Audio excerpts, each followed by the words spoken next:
Hey everybody, Nick the Record Lover here. It's Friday night. It's April 11th, 2025, and it's good to be in the house tonight on a warm, a little cool, cold, rainy night here, April.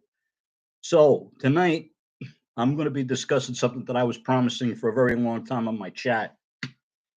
This is Creedence Clearwater Revival, the singles collection on vinyl, and it came out in 2009. And this includes all of the singles that Creedence Clearwater Revival put out between 1967 and 1972. And believe me, this is a great collection. It comes in this great box, and as like I said, has all the singles, and some have picture sleeves that were not available in the United States. This is the first song that they did. They actually did as the Gollywogs, but then it was re-released as Creedence Clearwater Revival. Porterville was the first side, and Call It Pretending was the B side. Porterville is like a very weird record. It's very eerie. It's a very eerie song, but it's a great song. I mean, if you got Creedence, you know, you're there. It's just they're just a great group. They've always been one of my favorite groups, and Call It Pretending is just like a pop song that Creedence did, like almost like a typical '60s song, but with that Creedence great sound. One fact about Creedence is they always had that swamp kind of sound, especially on songs like Green River or Commotion. But they actually came from El Cerrito, California, and like the San Francisco area. So they really weren't like from the swamp area of California. The music sounded like it, but it was just not. It just didn't come from there.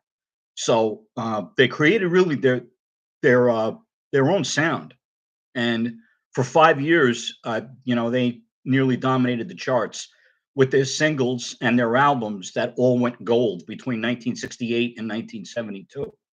The first album that they put out in 1968 was Creedence Clearwater Revival, and that's the self-titled one that came out.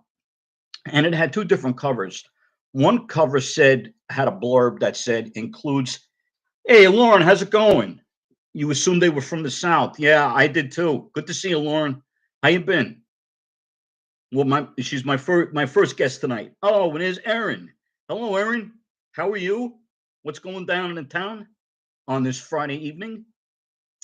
Now, as I was saying with Creedence, their first album had two different covers. One cover had a blurb that said includes Susie Q in the upper left hand corner. Stella, how's it going? And it had a blurb that said includes Susie Q. Now, the first copy, when it came out, not the first copy, but the first set of copies that were released didn't have the blurb that advertised Susie Q. It was the second copy. I have a copy of the original one without it mentioning Susie Q. Hey, baseball, what's going on? Hey, there's Rant the New York Rangers. There they are. We won big last night, 9-2.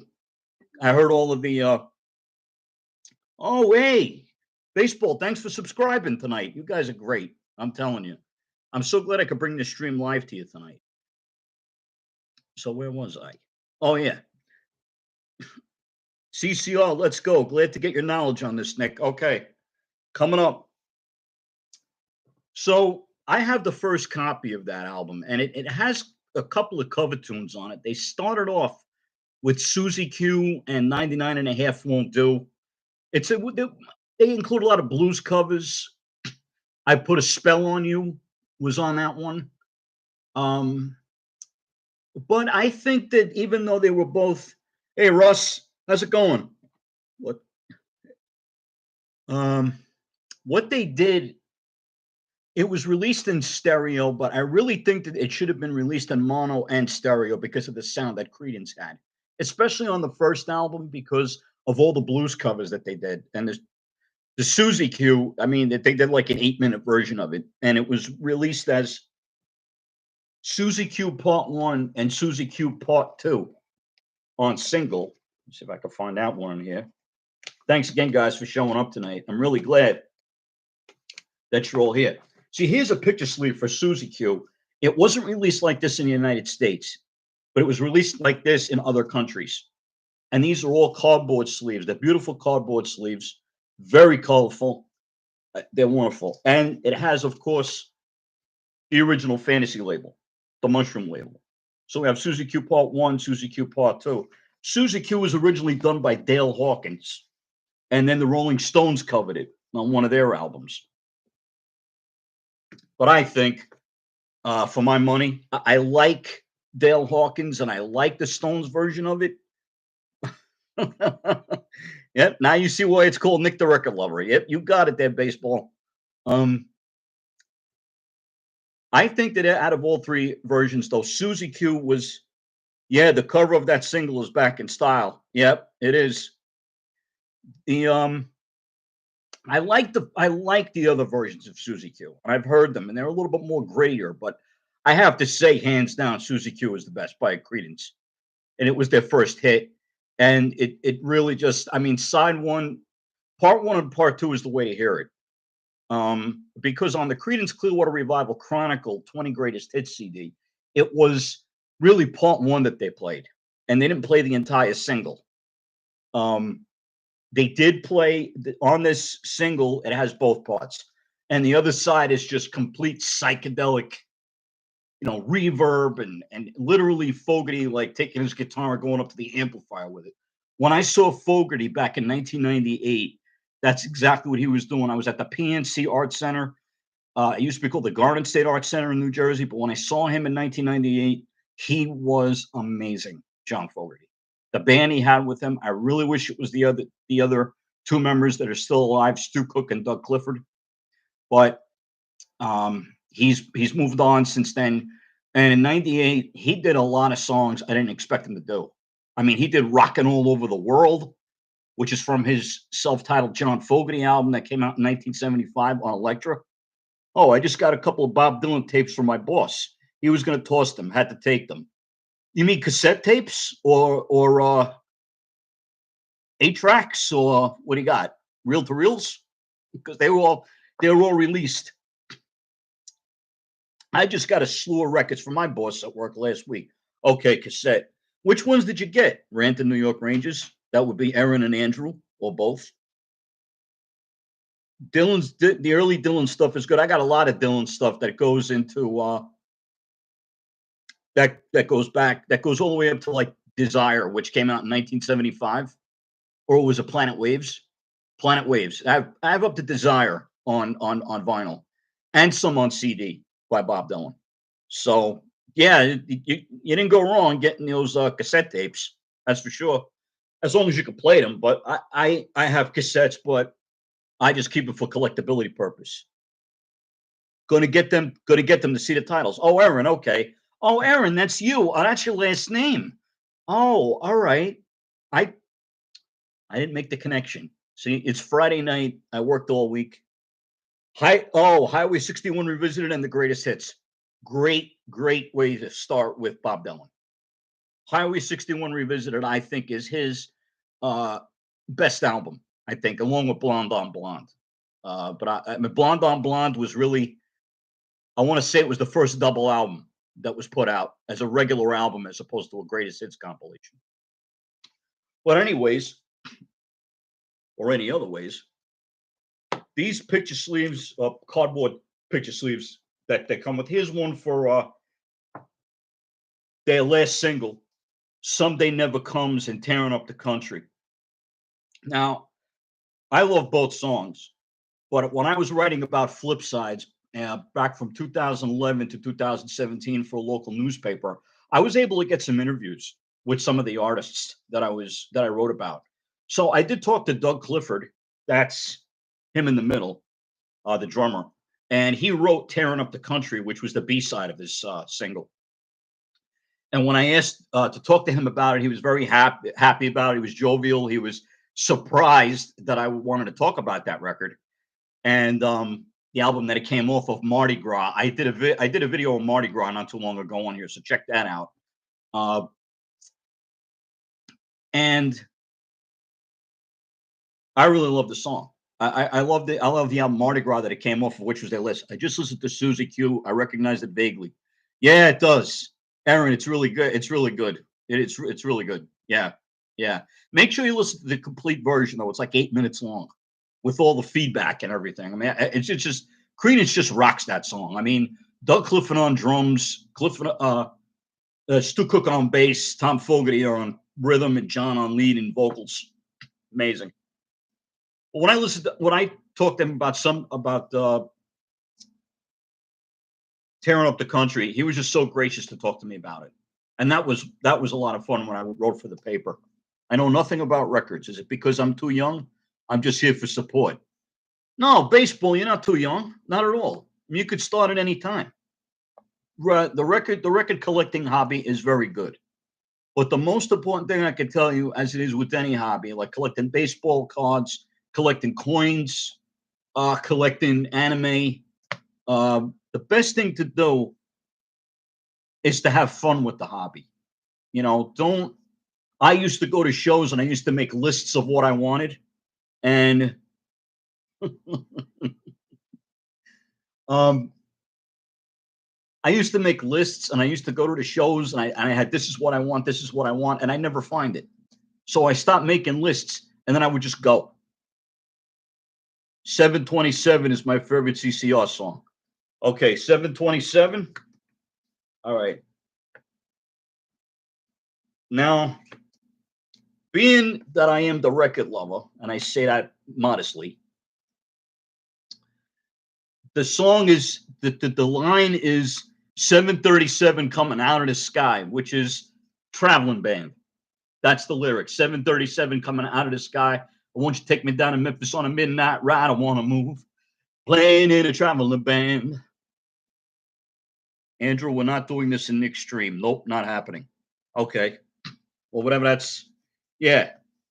45s. These are the 45 RPMs. Yeah. The traveling band was the A side, and Pool Stop the Rain was a big hit. So that was the B side. But a lot of the Creedence songs were a lot of double A side singles because their singles were great. They all went gold. And except for a single in here called 45 Revolutions Per Minute, it's just Creedence fooling around in the studio doing different voices, getting creative, getting funny, silly. That's the only single on this collection that's in stereo. But everything else is in its original mono form because that's the way they came out when they were on the radio. People had transistor radios back then in the late 60s, early 70s. A lot of people, not that they couldn't afford stereo, but some people couldn't afford stereo. So they would get the singles, and most of these are mono, and that's the way they should be heard, especially with Creedence because of the sound that they had. But the single mixes are a little bit different than the stereo mixes. I mean, the stereo albums of Creedence, like Cosmos Factory and Bayou Country and Willie and the Poor Boys and Pendulum, they really sound nice in stereo. I gotta give it that because I love the albums, but I think the singles are great to hear in mono because I have some of these on the original Fantasy labels, but not all of the American copies had picture sleeves. Some of them did, but some of them didn't. Like Have You Seen the Rain didn't have a picture sleeve in the United States, but it does here. So just going through this here. Okay, let's see what we have. What we got? Oh, here's one for Proud Mary.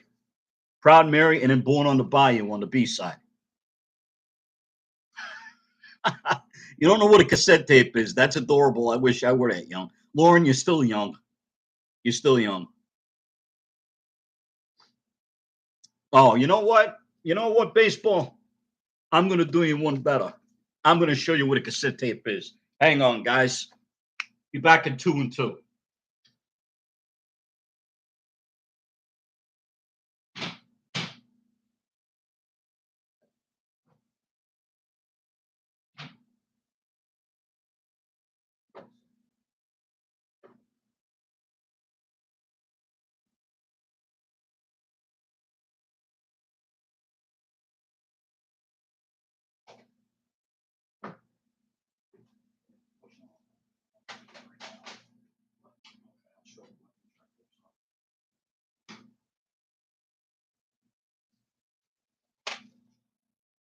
Hey guys, I'm back.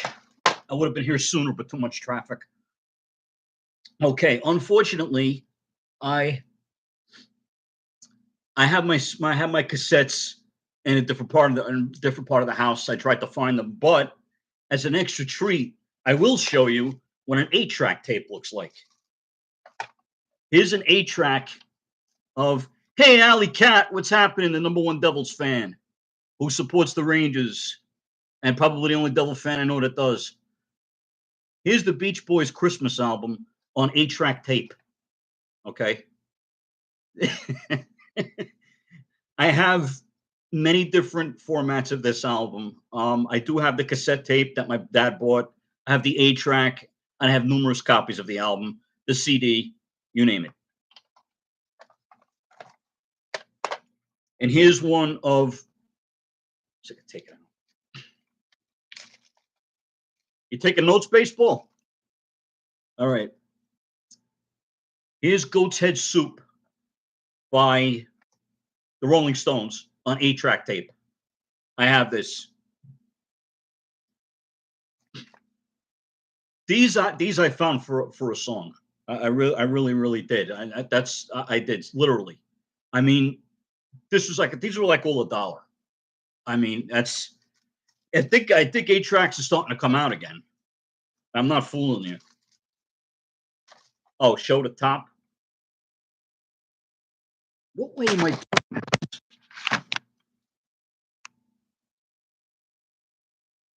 Can you guys see it? It's the pink thing I'm holding up. Yeah, I'm on a different angle tonight. I'm on a different side of the house than I normally am. So, getting some musical history lessons is always a pleasure. As some weirdo youngin who tends to enjoy new music, it's fun learning about the oldies. I prefer to call them classics, Allie, but that's okay. Oldies are all right, though. All right. Yeah, so this is Goat's Head Soup. Yeah, this is a 1973 Rolling Stones album. The cover kind of faded a little bit, but it's an original 1973, and it's the pink. It's the pink color. A lot of the first issues of 8-track tapes were pink. I use it as a term of endearment. Allie is so sweet. What are those action figures on the wall? Uh, they are the Beatles' Yellow Submarine figures. How they looked in the movie Yellow Submarine, as the Sergeant Pepper's people, and as them as the regular Beatles in the picture that comes with the sea of holes, and Jeremy the Boob is with John. So, if I could take one down. Yeah, these I got years ago in a place called Vintage Vinyl in New Jersey, which unfortunately is not there anymore. I got these for like $18.99 back then, and these things go for like an astronomical price. It's I left them in the boxes because that's just the way I am with this. I just like to keep them boxed and hanging on the wall, just as a. Oh, thanks, Lauren. I'm glad you like it. See, you got the holes. I got a hole in me pocket. And there's John with the mustache. There's Jeremy the Boob, who was in the movie. If you get a chance to see Yellow Submarine on DVD, definitely. I do have it. I don't have the Blu-ray. I have the first issue, not the first issue. I have the one that was re-released with the real cover and some cool inserts inside. Some pictures. Not the Blu-ray. I tried to get the Blu-ray, but I couldn't get the Blu-ray at the time. I mean, it's available on Blu-ray, but either one that you would buy is a great sound. I mean, the sound goes from left to right in certain scenes, like when the flying glove goes like left to right in the movie, you're gonna go right through. So it's a very great watching experience. And some people say you need to be 3 sheets to the wind to watch it. I don't think so. I just think it's a great movie with great music, and the Beatles appear at the end. Oh, spoiler that they appear themselves at the end because the voices in the film of the Beatles are not the original Beatles. There were 4 voice actors that sounded like them, but they said that they didn't want to use the original Beatles voices because they didn't think the fans would understand the Liverpudlian accents. Well, they were in A Hard Day's Night and Help, but apparently everybody understood what they were saying in those two movies. So, be that as it may. Oh, thanks, Aaron. When I was a kid in the 80s, my parents showed me a movie I thought was Yellow Submarine. I think there was a girl named Strawberry Fields. I think you'll watch that. That's Sergeant Pepper's Only Hearts Club Band, Aaron. That was with the Bee Gees and Peter Frampton and George Burns, who sang a Beatles song. We don't normally talk about that in Beatles circles, but some people enjoy the soundtrack of it, and a lot of it was songs from songs like Nowhere Man. Most of Sergeant Pepper's they sang in it. They sang some tracks from Abbey Road in it, and it's not terrible, but it's not. I go for the original, the Sergeant Pepper's album, the original classic LP from 1967. So we have Pandora's Box near where I live with all these kinds of classics. Hey, Alley Cat, Pandora's Box, is that a record store? Oh, no problem, Aaron. Oh, I'm glad I could help you out with that. It is available on DVD, Sergeant Pepper's Lonely Hearts Club Band, the Bee Gees. And you know what's funny? Not in a knee slapping kind of way, but the Bee Gees at the last minute tried to get out of doing that film because they kind of thought it was going to be a train wreck. And they also thought that Paul McCartney was going to show up and make a cameo. But when Peter Frampton was talking to Paul McCartney about it, Paul McCartney said, "You're not doing that Sergeant Pepper's rubbish, are you?" And he said, "Well, yeah. I wanted you to be in it with us." He's like, "I'm not going to be in it with you." I mean, that was it. I mean, the album was already loved. They had to re-release Sergeant Pepper's again, the original album for everybody to go after, because I remember 1978, and I remember being in New York with my grandmother, and we walked past Key Foods in Astoria, and they had the poster for the 1978 Bee Gees Sergeant Pepper's Lonely Hearts Club Band. Looking back now, I wish it was 1967 and I was walking past Key Foods with the Beatles one up. I'm telling you. Alley Cat, I'm looking for a record that's only a Canadian import. It's called Klaatu is the name of the group. That's Klaatu, and the name of the album is Magenta Lane, and it's a pink cover, and it's on Capitol Records. It's a Canadian band, but it was not released in the United States. Every other album by Klaatu was released here in the U.S. except that one, and that's their last album. And if you can find that and just tell me what the price is, it would be a Canadian import. I know it might be a little bit expensive, but if you could just give me a price on it, or let me know if you know anybody that has it out there, it would be greatly appreciated. I mean, it's not an emergency. Oh, New England?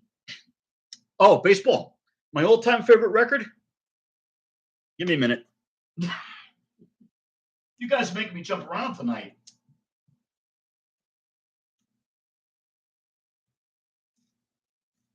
Here's my all-time favorite record, baseball. Revolver by the Beatles. 1966. This is the American copy with the 11 songs on it, as opposed to the UK version, which has 14, which is really how the Beatles originally released it. Yes, you are making it go all over the place. Yes, it's a good thing. It's a good thing. It gives me exercise, getting up, sitting down. Yeah, this is a later copy in stereo. It has the original Fed Mart price of $3.89. I didn't pay $3.89 for it, but this is. What copy is this? Oh, it's on the Apple label. So it's a 1971 copy. It's on Apple. Originally was on Capitol. There's the sliced side. Okay. So I get my exercise in my baseball videos. Yeah, I'm sure you do, baseball. I'm sure you do. But Revolver is my all-time favorite album. Yeah, my all-time favorite record. Okay, Lauren, you asked me what Lucy in the Sky with Diamonds on a Sgt. Pepper's Lonely Hearts Club Band. And it's also on the Blue Greatest Hits 1967 and 1970. But if you want the real effect of it, get the Sgt. Pepper's album, because that's the best way to hear that song. Because the album is meant to that album is meant to be listened to as a whole, than the sum of its parts. But all right. What I always liked about these albums is that they had LP sleeves that told you what other records were available on Capitol. You know, there's the Beach Boys Surfing USA right there. So yeah, I have that album too. So in case you want to know, that's what I thought. Hey, yeah, Andrew, Paperback Writer is my favorite single. Paperback Writer and Rain, but I think Rain is my all-time favorite single. And my all-time favorite B-side, which is the B-side of Paperback Writer. Yeah, I think we might have spoke about that before on one of the Rangers broadcasts. But Rain is definitely my all-time favorite single because nothing like that came before and nothing like it came after. It's like Revolver. I don't want to say the Beatles were never in the zone again, but they were in the zone on Revolver. Rubber Soul was excellent too, which came out before, but Revolver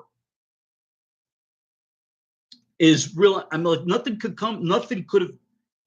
Sergeant Pepper's was a big move for them, but Revolver. I mean, just look at the cover. I mean, the cover is so cool. I mean, the collage, and there's a guy over here. It's very small.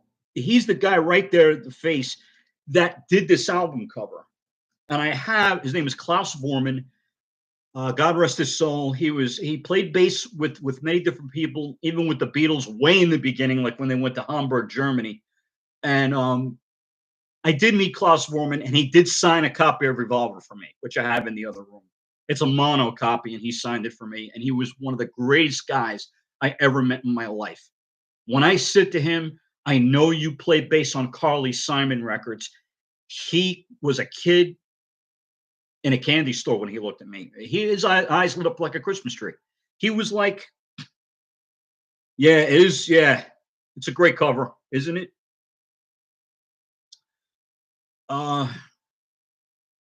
When I said you play bass on Carly Simon songs, his eyes lit up and he was like, "Oh yeah, you're Sylvain, for example." And it was just. I said, "This is a great cover." I said, "I know you played at the concert for Bangladesh with Ringo and George." He says, "Oh yeah, it was a very positive time." And he was such a nice man. I mean, humble, great guy. I'm so glad I got to meet him. Yeah, it does say 389 on the cover, but this is a 1971 copy, Andrew. I didn't get this for 389. Hey, Uncle Paul, what's cooking, man? Hey, how's everything, man? Hope everything is well. Yeah, it's 389. Yeah, it was 389. And that was a stereo copy, must have been on sale because stereo was always more than mono. So, but by 1971, very rarely could you find any more mono records unless they were used.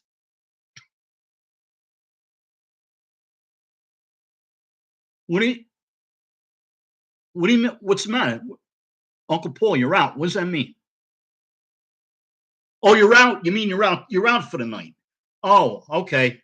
I thought that something was up. I hope you're feeling all right. I'm been all right. Oh, you're on the road. Okay. All right. That's what okay.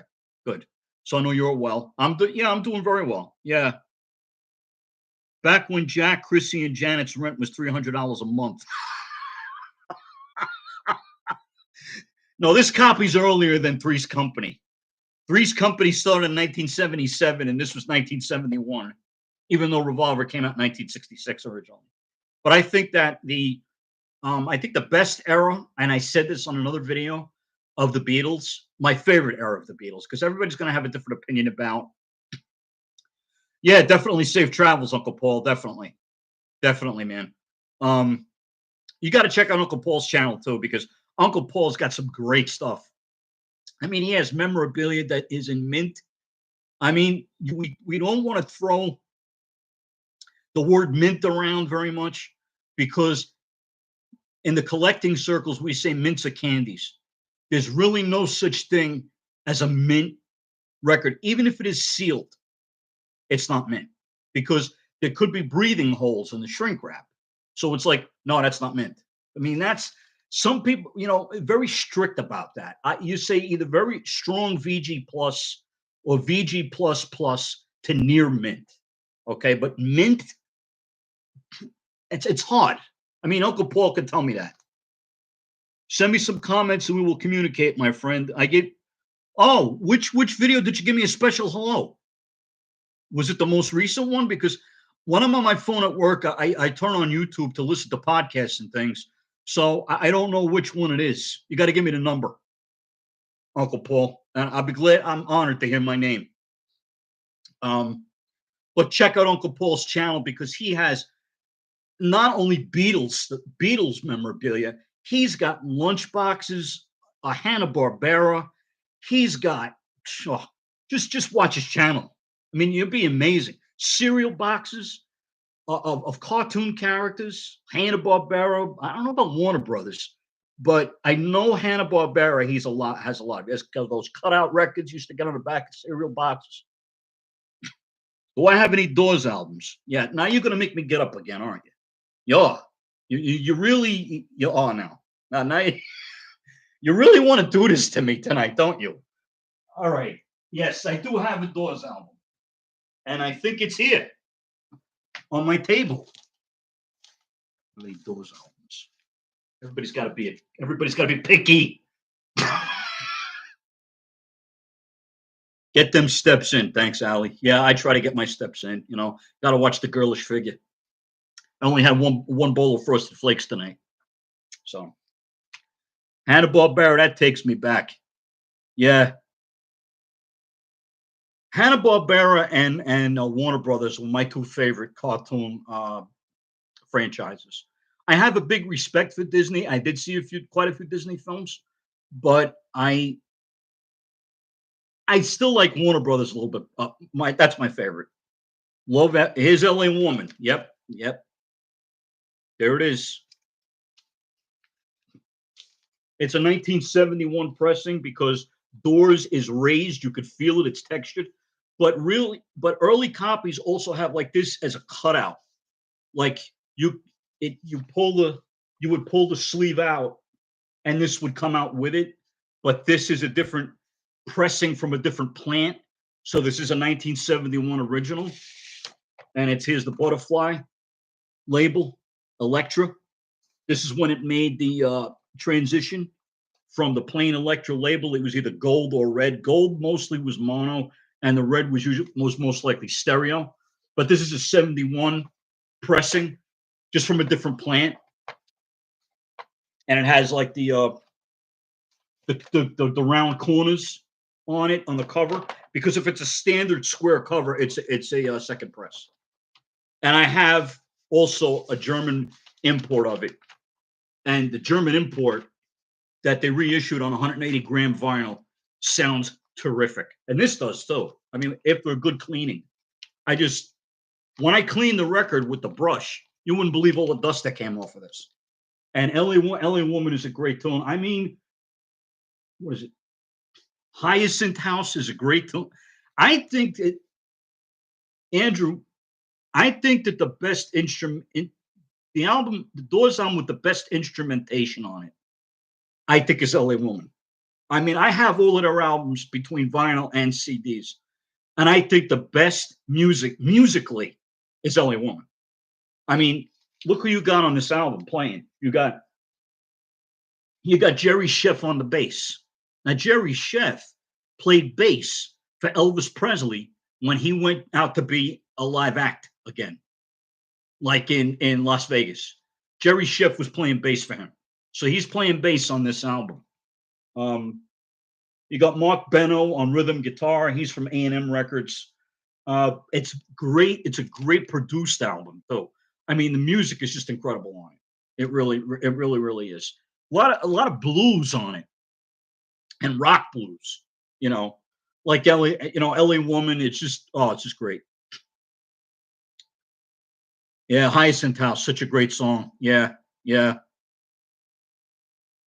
the round corners, didn't notice. Right. Yeah, well, that's the way it was originally released, Aaron. It was originally with the round corners like that. The reissue though does have the cover that pulls out with the picture. They reissued it back to the original artwork. And Nick is the Wikipedia of music. I am humble, Lauren. I am humble. Thank you. I mean, that's quite a compliment. Yeah, Lauren, it's interesting to learn about the mono stereo stuff. Yeah, I mean, there were quite a few albums in my travels in the past 20 years. Well, 20 years. I've collected since I was 16. So there were albums later on that I didn't know had mono pressings of them. And I was like, oh, this is mono? Oh, wow, this is only $10? Boom. Home. That's it. Excuse me. But to get back a little bit to the Creedence that we were talking about, it's got the book. Where's the book? It's got the book, right? You got a book? All right, where's the book? Don't do this to me. All right, talks among yourselves. Where's the book? Here's the book. Here's the book. Damn it. Yeah, it comes with a great color book, full color book. All of the picture sleeves from all over the world of the singles. Ain't that cool? That's amazing. It's just great. It was now there's good news and there's not so good news.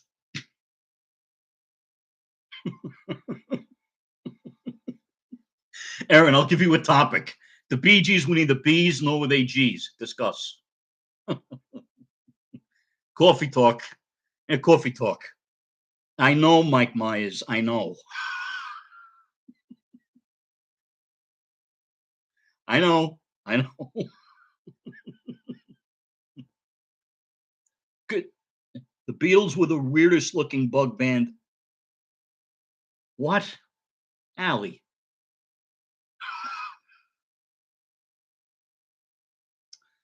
You kids, you youngins. No, Allie, the name of it. No, you didn't make me confused. I know what you're talking about. Yeah, of course, Aaron, I would know that. Of course, I would know that. I'm getting verklempt. Talk amongst yourselves. I know you guys are all here and you're all like butter, like a big stick of butter. All right. Let's see. All right. Now, not even kidding, Andrew. I was just telling Connor that Andrew always says that baseball doesn't know who Kermit is. And then you said just now. Baseball, you got some homework to do, my friend. Oh, do you? Definitely check out the Sesame Streets between 1969 and 1974. That's not almost Sesame Street. All right. There was some deep stuff going on there. But that was the best years of Sesame Street. Oh, hey, baseball. Thank you. Thank you for the stream. I hope you're having a good time. Well, everybody's having a good time tonight. I'm having a good. It's great. It's great to do this on a Friday. You were doing a perfect impression, Nick. Andre doesn't know coffee talk. I'll have to show him later. Yeah. You should also show him. It's only partially on YouTube of them doing point counterpoint on Weekend Update when Kevin Nealon was doing it, and Mike Myers was Mick Jagger, and Mick Jagger played Keith Richards. Oh, that was funny. That was funny. I'm watching the stream. I'm watching the Yankees and Red Sox at the same time. Got a score, baseball? Not that I'd want to hear it, but right now. But so the Creedence, like I just love this Creedence box set. I mean, I love it. There's good news and there's not so good news. I'll tell you why.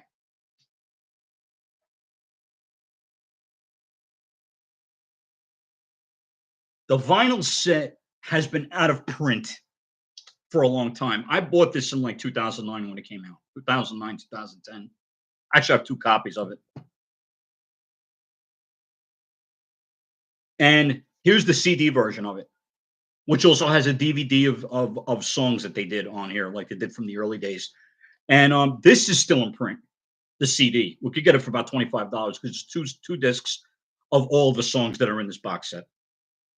and they're also in mono, except for 45 revolutions per minute, which was just a fun kind of silly kind of thing they were doing. But some music. Oh, we have any Stevie? If we have any Stevie Wonder fans out there, here's both 8 tracks of Songs in the Key of Life from 1976. This had I Wish. This had Isn't She Lovely? Sir Duke. It was like Stevie Wonder's probably the biggest album of the 70s, probably besides Inner Visions, which I also have. I have this on LP with the original booklet with lyrics and the extra extended play 45 that it came with back in 76. But I think my favorite album, I think, is Inner Visions. Inner Visions Talking Book is my favorite of Stevie Wonder. That's got Superstition on it. Coffee Talk is great. All right, you're not a bad fan. No, you're not. Don't start. Don't start that. Dare I ask how many albums you have? Well, you figure 72 a crate. Maybe about 10 crates of records. Well, no, I can't say that anymore. I'd say now I'd have about 1,000. I think modestly LPs. You know, yeah, not a bad fan, Aaron. There is no such thing. Oh well, damn. Okay, Allie. The name of the album is the name of the group is Klaatu. It's spelled Klaatu, and it's a pink cover, and it's called Magenta Lane. Magenta like the color, and Lane as in Penny Lane. After that, and it's not easy to get, not even on CD. I mean, if you find the CD of it, and it's in a decent price, to tell me about it, talk to me about it, because I heard that album, I didn't get it when I saw it. It was in shrink wrap. It was $15, but I wasn't in the market for it. I figured I'd see it the following week. What happens? I go the following week back to the store. Somebody scooped it right up. That's why it's like when you're a record fan and you see something and you're like, don't know if I'll see this again. Then you gotta go the right way. You go big. You know what I'm saying? You go big, you go home. That's just the New York Italian in me that says that. But now here's some music that's new to me. This is Jefferson Airplane, Bark, which came out in 1971. And it came, I don't know if I could take this out. It came in an original paper bag like this. This looks like it's a shopping bag when you open it up, and it says JA on it for Jefferson Airplane, but they did it as a homage to the A&P grocery store. So, and it also has a lyrics poster in the back, and the songs on here are just great. And I had to get the CD of this album used because everything of Jefferson Airplane on CD is in print except for Bark. I had to get that used. I had to go flying around to find that. It wasn't totally expensive, but it had the bonus tracks on it. It was the one with the 2 bonus tracks, the second issue of it. And I was glad to find it for the price I paid for it. But it's really good music. I really like this album. I really looked forward to hearing it. I also have one that's called, what's the one with the cigars? Long John Silver. It opens up into a cigar box. And I haven't opened it up like that, though. I just kept it closed and, nice. Very rarely do I do anything with the inserts of these albums. Like, I don't hang up the posters, or I have, let's see. You ever seen Cable Guy when Jim Carrey sings Jefferson Airplane? Yes, I have. Jefferson Airplane. Hey, Oaks Arm, how you doing? Good to see you. How's everything? How's every little bit? My Russ's first concert, Kiss, in Evansville, and a ticket was $7. Lauren, do you remember what year that was? Well, what tour they were doing? Yeah, and what a cool way to market an album. Yeah. You don't see them with the bags on them very much. The first copy I bought just had that cover, Bark, like it is with the fish head, and the original lyrics poster. But I went to a store down in Quakertown, PA, and I found it with the paper bag. I said I got to get it because it's got the paper bag. Mine was the Wiggles. I used to watch the Wiggles with my niece. I did. I used to watch the Wiggles. Yep. My first concert was QWOR. I don't know if anyone knows who they are. Well, Andrew, it's April 11th, and I think you stumped me. What kind of music are they, QWOR? You got to tell me. Oh, Lauren, it was 1976. Oh my God, what a year to see Kiss.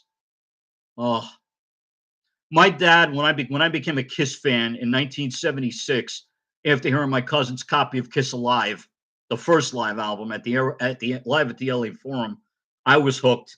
And then I wanted to join the Kiss Army, but I wasn't allowed to join the Kiss Army, even though it would have been so cool to have a Kiss Army patch on my denim jacket. I was allowed to.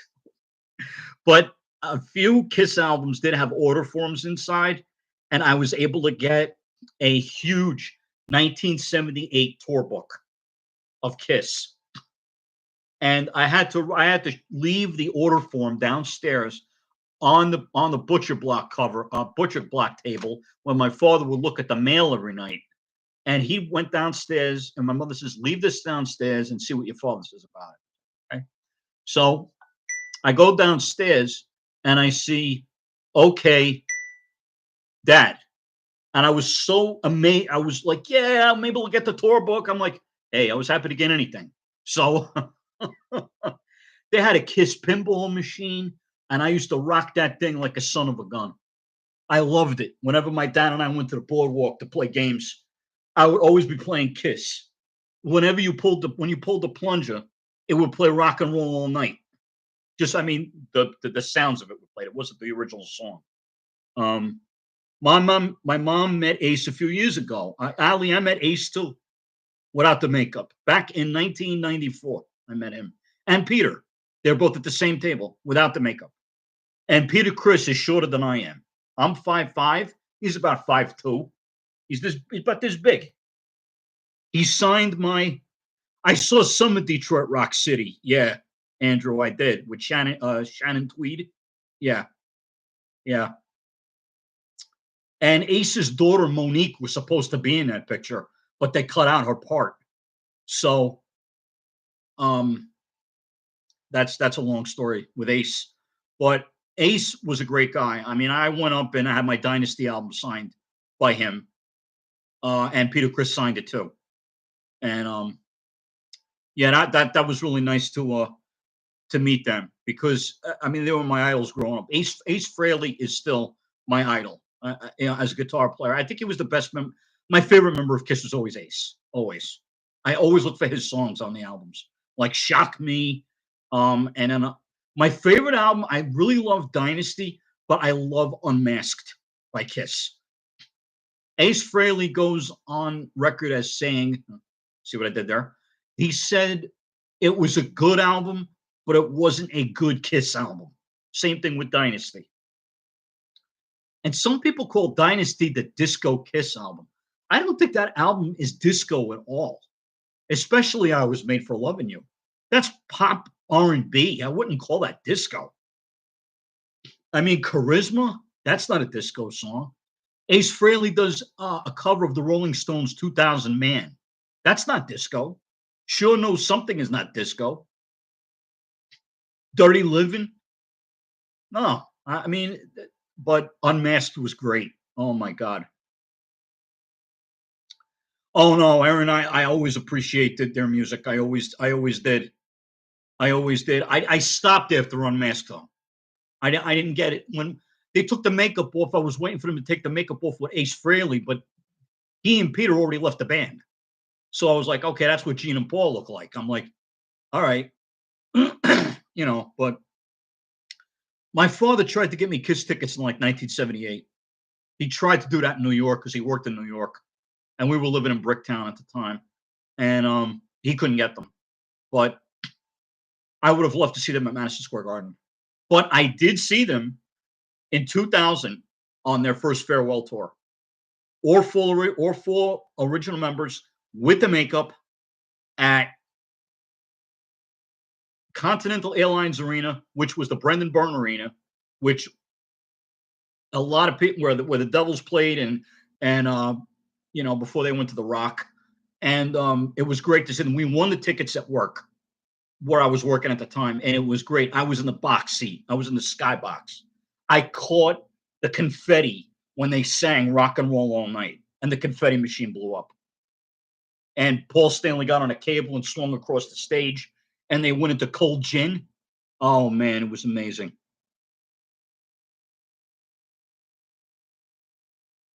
Many regrets not seeing certain bands or artists before they break up or someone dies. That's tough, Allie. I know. I know. I know. I met excuse me, I met three of the monkeys. I met Mickey, Davy, and Peter. I met Mickey and Peter a couple of times, and I met Davy once, and they were very nice. I never got a chance to meet Mike. When Mike was signing a book in 1998, 1999, January of 99, I think up in Barnes and Noble in New York City. I had to work that day. So I couldn't get his biography or whatever it was and have him sign it. And that would have been all for.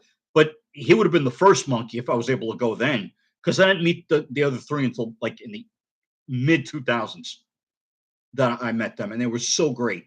They were so great. And I met Peter Chris twice in my life. And I met his girlfriend Gigi. And I think Peter Chris is doing well health wise because he had a couple things going on at that point when I saw him the second time. Uh, but he was amazing to talk to. Uh, you know, I thanked him for all the music. It's not so much an autograph. I think if you take a picture with me and I just have the opportunity to say thank you, you know, thank you and thank you for the music. That's what I want to do and shake their hands. And I was able to do that with quite a lot of people in my life. And I'm very blessed and very happy that I've had that. Maybe there's more to come. I don't know, but I cherish all of the people that I interviewed and met. Uh, I'll tell you, it's amazing. Okay, Russ saw Rush. Oh, you had lawn tickets? Aaron, where did you go with lawn tickets? Yeah, how much respect I have for the music. And it's good too. I mean, it's not a rule, but it's nice if you talk about something that not everybody's familiar with either. When I talked to Doug Clifford, I talked to him about tearing up the country. I didn't go, let's talk about Green River, let's talk about Proud Mary, you know. And even when I met Tommy James and the Shondells, I talked to him about a flip side that they did. And he shook my hand and he said, "Boy, you do your homework." And I said, "It's not homework, it's like my second life." I mean, my day job, what I do, my Clark Kent job, you know, is by day, but music is just really where. Oh, you saw Limp Bizkit over the summer? Oh, I remember working for Nobody Beats the Wiz, and I remember their album being very popular. And that was 98, 98, 99. That I remember them coming out, Limp Bizkit. And you saw Corey Feldman? Oh, that's pretty cool. Good actor, Corey Feldman.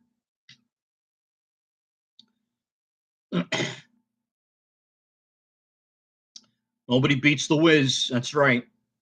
Yep. Yeah, that was a different experience working there. It was some good times, but it was retail, and I'd rather not go there. But everybody's done that at least once. But yeah, that box seats for Kiss was a total experience. When you had launch seats, where were you, Aaron? Were you at the PNC Art Center in New Jersey? Because I used to get launch seats for that too. You know, yeah, cool products though. I bet. Yeah, yeah. SPAC. What's the SPAC? Oh, Performing Arts Center. But what's the S? Syracuse. I worked at Bethel Woods when I was Oh, Saratoga. All right, Saratoga. All right, okay. I worked at Bethel Woods when I was in my 20s, and I met Dave Matthews. Oh, see, Andrew, that's where you're going. That's where they say, if you can make it there, you can make it anywhere.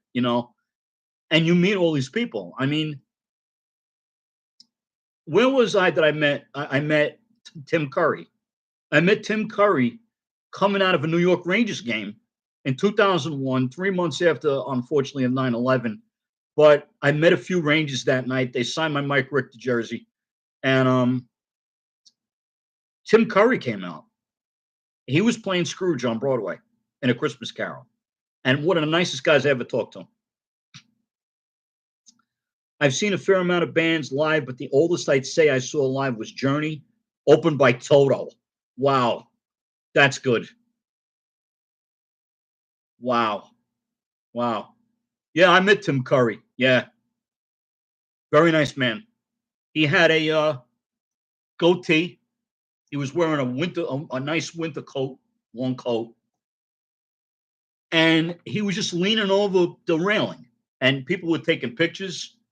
And I didn't have a phone camera at the time, so I just put my hand out and I said, "Hello, Mr. Curry, how are you?" And in his oh, 'cause you really don't hate the Rangers. I know you don't hate them. You could strongly dislike the team, but I know you really don't hate them. In your heart of hearts, I know you don't hate them. I know you don't. But I stuck out my hand and I said, "Hello, Mr. Curry, how are you?" And he shook my hand and said, "Hello, how are you?" All right, how are you? Like that. And I said, "I loved you in that movie Clue," which I saw in the theater. I didn't mention the Rocky Horror Picture Show. Now, brace yourselves. I have never seen the Rocky Horror Picture Show. I know there's plenty of questions out there why. No, I never did the time warp in the theater. My brother-in-law did, but I didn't. I never did it. I grew up with Any Way You Want It on repeat on my old CD player. Yep. Flames flame on the side of my face. Okay, Aaron, you're gonna have to be specific. Oh, is that a Journey lyric? Maybe that's a Journey lyric.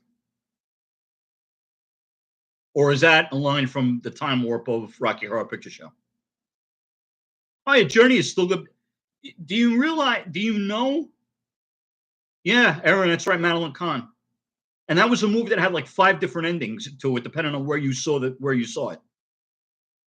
Oh, you know what? I didn't see it in the theater. I saw it on VHS, I think, and it had all the original 5 endings to it on the videotape. You still like Journey? I'll tell you something, Lauren. The original Journey Greatest Hits, the one that came out originally, not it being released now. It's been released now as a double album, but the original Journey's Greatest Hits, yeah, Aaron, yeah, same, but on DVD. Okay, with Clue, yeah. What's I gonna say? Uh, Journey.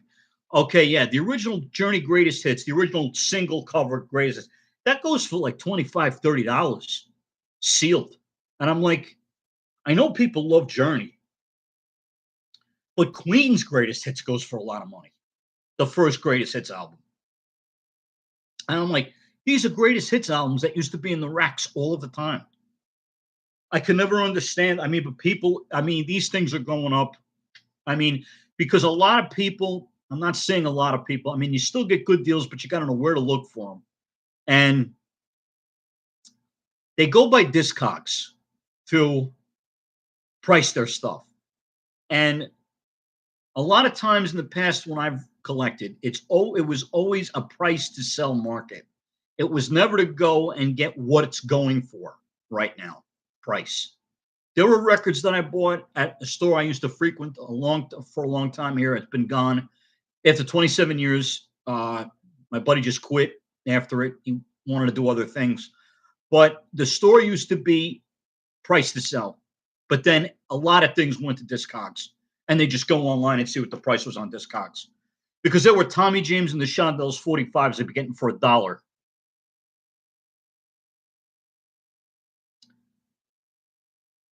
I was first introduced to her on a Sesame Street album, yeah. But is that on the song "Put Down the Ducky," where they all sang to Ernie, put down the ducky, you got to leave the ducky alone"? Is that it? Hey, Oaks, what kind of CDs did you get? I collect a lot of retro video games, and it's kind of the same thing with pricing, unless you can find deals. Yeah, that's right, Andrew. That's basically it. You got to know where to shop. That's it. I mean, if I'm buying books, I mean, if for Christmas, if I ask for a book, I usually ask for it, and then Santa Claus will get it on Amazon.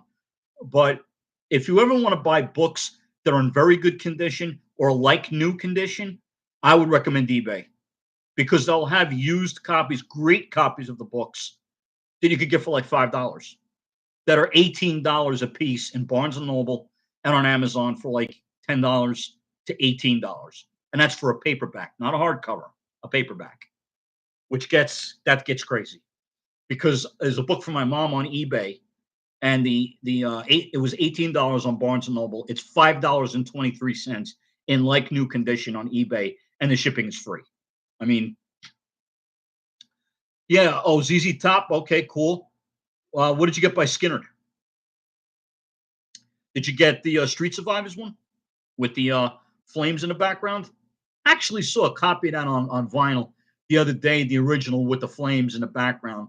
But I was never too big of a fan just to have that cover. Plus, you know it's a little morbid, that album cover. But what are you gonna do? Let's see, what else do I have here for your listening pleasure? Oh, just for tonight, and then I'm gonna save some stuff for next week. Creedence Clearwater Revival, the Royal Albert Hall concert. And this is in the original shrink wrap, and it's previously unreleased. Great live album, let me tell you. It's one of my favorite live albums, but Fantasy Records made a mistake. This was not recorded at the Royal Albert Hall. It says so on the front, and it says so on the back. It was recorded in Oakland Coliseum in California on January 31st, 1970. They did play the Royal Albert Hall, and that's been re-released as a double album. But this was recorded in Oakland Coliseum. It was then re-released as Creedence Clearwater Revival, the concert. It just says the concert. I don't have that one, but this is the first press. Yeah, I got Bobby Darin. Yeah, I do. I do have Bobby Darin. I don't have too much of Bobby Darin. That was my Father's Day. That was on my Father's Day that he loved Bobby Darin. I have a couple of his records, but I wound up selling a lot of them or giving them away, because it was. I have some of his later stuff that he did, and I have a few singles that he did. Like I have Mac the Knife on 45. I have Dream Lover on 45. I have his Christmas album, the 25th of December. Yeah, that's kind of different from the Royal Albert Hall. Yeah, just a stone's throw. Yeah. But when Fantasy Records re-released that album, Lauren, it had a big sticker on it, and it said, "We goofed," and it said, "This is really from Oakland Coliseum in California in 1970."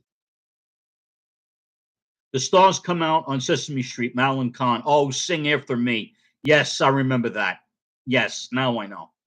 Johnny Cash, Helen Reddy, Pointer Sisters. Yep. Okay. Yep. Yep. Yep. You know what I remember from Sesame Street in the early days? Paul Simon being on there, singing "Me and Julio Down by the Schoolyard."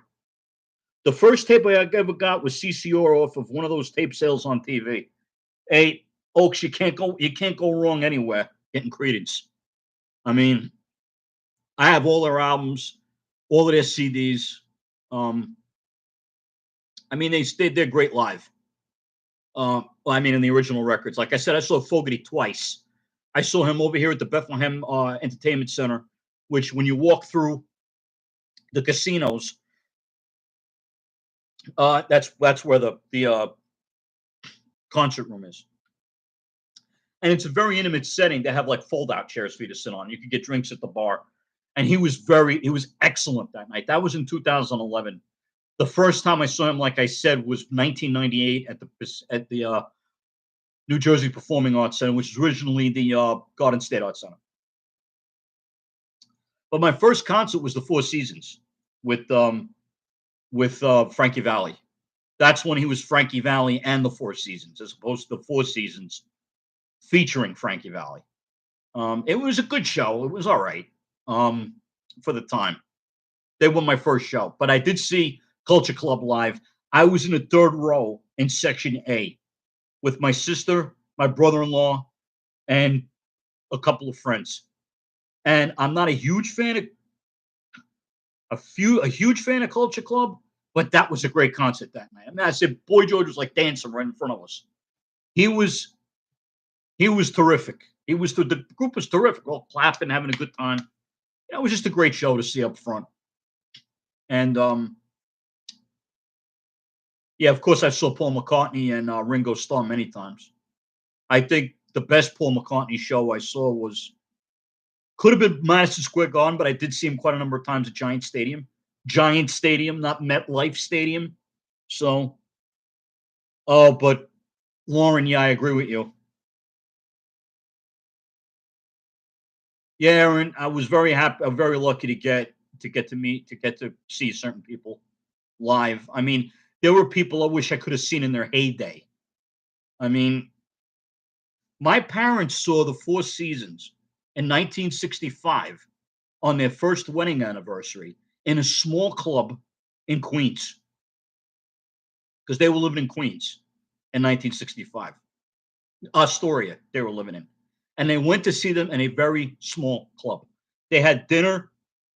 They had dinner at the table, and the stage was like two spaces in front of them. So it was the original Four Seasons.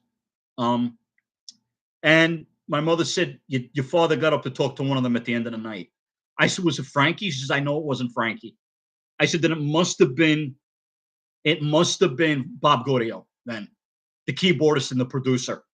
It probably was him. My mother said that was a time when you could get up at the end of a night and go talk to people and say that was a nice show. Nobody bothered you. Nobody did then. Yeah, I mean, my mother and father saw quite a different. My mother was a huge Johnny Mathis fan, and he just recently quit. He recently retired. She saw him. She saw Neil Diamond at Radio City Music Hall. She saw the groups at the Brooklyn Paramount. The group she saw at the Brooklyn Paramount, she saw Chuck Berry. She saw the Temptations.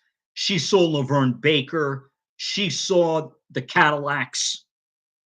Johnny Mathis was the big one though, and Tom Jones in the early days. She saw Tom Jones. I mean, it must have been great to see them. I mean, I saw the Moody Blues in the 90s. I saw them in 1992, 93, and then again at the end of the decade, and they were incredible. They were absolutely incredible.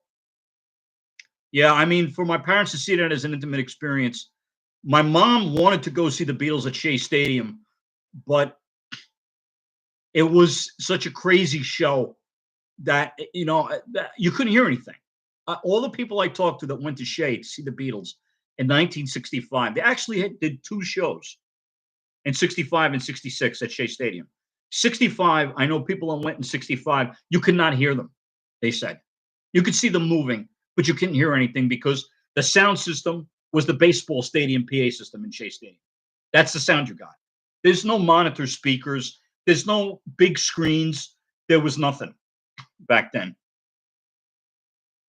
I like the Moody. Oh, Lauren, I love the Moody Blues. I do. I love them. They're great. They are great. I love them.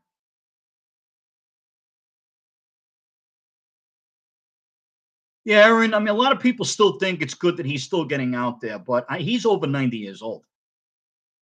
Frankie Valli. Yeah, he's over 90, and Johnny Mathis just turned 90, so he's not performing anymore. And unfortunately, Brian Wilson of the Beach Boys is not touring anymore. He's officially retired. And I saw him quite a number of times, and it was a great experience to see him. And I've seen the Beach Boys without Brian Wilson, though. When they were still a group with Carl and Dennis Wilson already passed away by that point. The first time I saw the Beach Boys was 1986, and then 1987, and then 1990. 91. I'm sorry, 91. And then Mike Love's version of the Beach Boys with Bruce Johnston, I saw at the State Theater a couple of years back. And I was able to get backstage and meet Mike Love and Bruce Johnston and take pictures and get autographs. And it was at the end of the night. They were exhausted. But I had a miracle worker for a friend who was working for the Beach Boys at the time, who was playing for them, actually. She's a keyboardist. And she still plays with them now. But Mike Love is going to be 84 years old. He is 84. I'm sorry. Yes, he's 84 years old and he's still out there. Yeah, I mean, Frankie Valli was, I mean, the notes that he would hit on those early records, they were just amazing. I love all their earlier records. I have an album by them that was released in 1972. It was called Chameleon. Wow, 84. I am in. Was that okay? Yeah. Yeah, Aaron, I did get to see a lot of it firsthand. I mean, I would say second generation. With do I know who Ella Langley is? Oaks? No, you'll have to what do you call? Um, Let me know. I'm in my 30s and want to take a nap at 3 o'clock.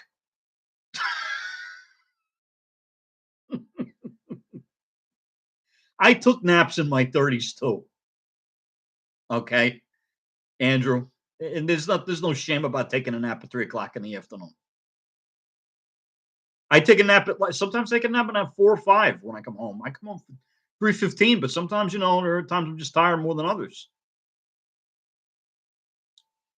But I never miss seeing you guys rant to New York Rangers. I mean, the 10 and 11 o'clock games I can't make, but um, I could catch some of the 8 o'clock games and the 7:30 games, but I can always make the 7 o'clock. Oh, Ella Langley is a newish country starlet. $300. $300 a ticket? Oh, for God's sake! Oh, wow, that's something for the ticket prices. Tickets for Beatles concerts were like $3 for the cheapest, and 5.75 for like the best. But still, I mean, you had to save your money then. We appreciate you. Yeah, we appreciate you, man. Yeah. Oh, I know you appreciate it, Andrew and Aaron. I know you do. I know you do. My sister saw Taylor Swift. Oh, so you do have a Swiftie in your family. Oh, well, I never heard about this before. Okay, we won't go that far, but the tickets were, oh my God, a grand to see Taylor Swift.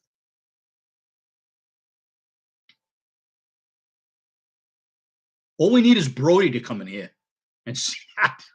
Oh God, what he said the other night was funny. The Grant Ariana Grande, so $750 a piece, or was it added up to 750?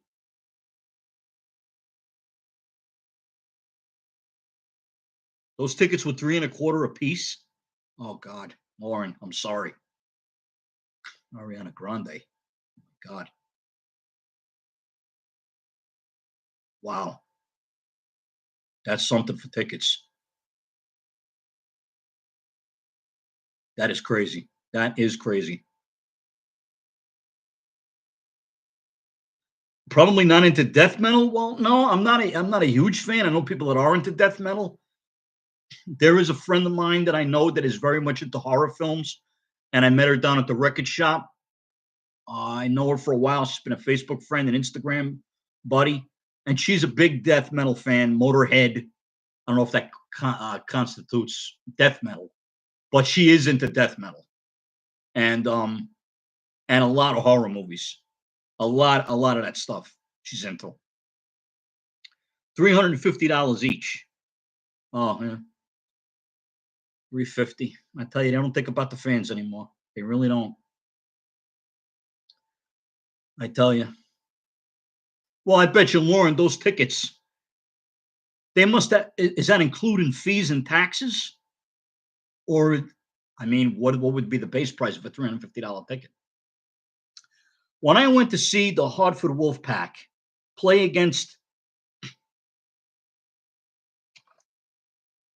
the Phantoms, the Lehigh Valley Phantoms, the tickets with tax and fees included were $40 a piece. The base price was like 25. My friend got the tickets at work, $40. We went there. I had a hamburger and fries. I mean, it was great. It was great. $40 to see the New York Rangers farm team. And they're even saying that what's his name is raising the prices in Madison Square Garden anyway. Well, that's actually adorable. Or maybe you meant affordable.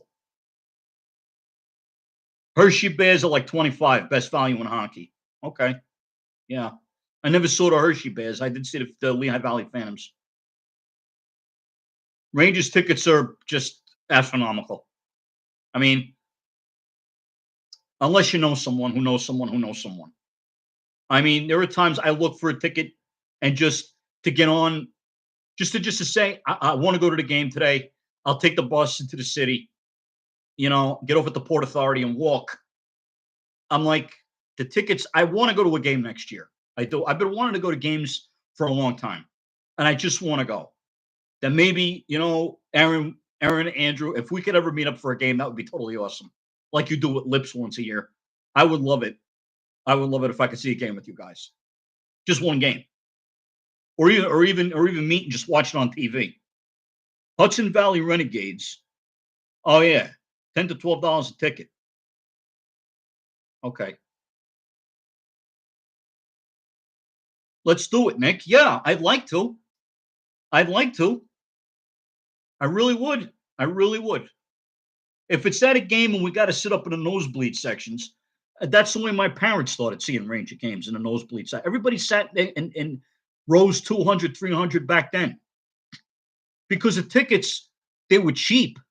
But I mean, I think about my mother once when she went to a hockey game when Andy Bathgate was playing, she sat behind the goaltender. And I think he wasn't the goaltender. Gump Worsley was the goaltender. She sat behind the goaltender when she went. Yeah, Lauren, I agree. We all got to get together for a New York Rangers game and make a night out of it, a weekend out of it. What we got to do?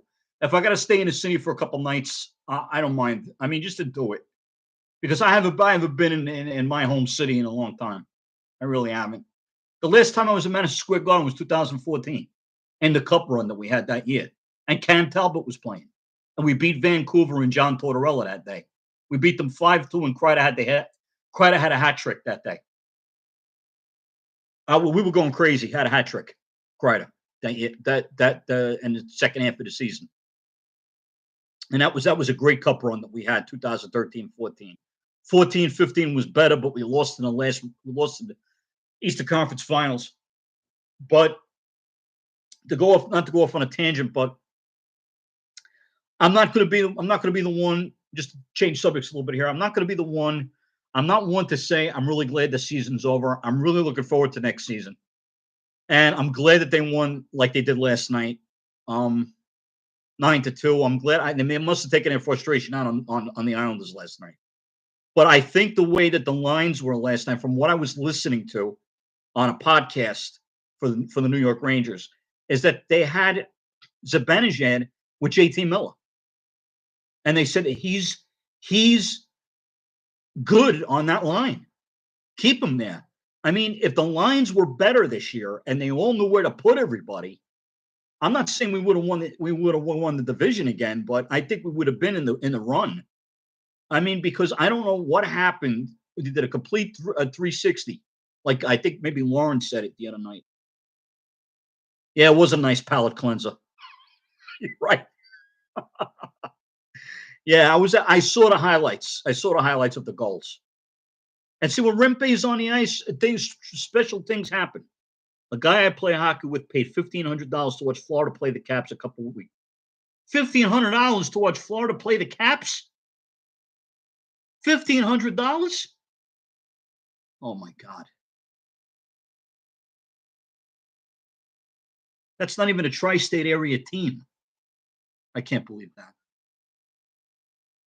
$1,500 for that. Huh. Good thing I could watch it on safety of my own home. Telling you. But I really want to go to a game. I really do. I really do.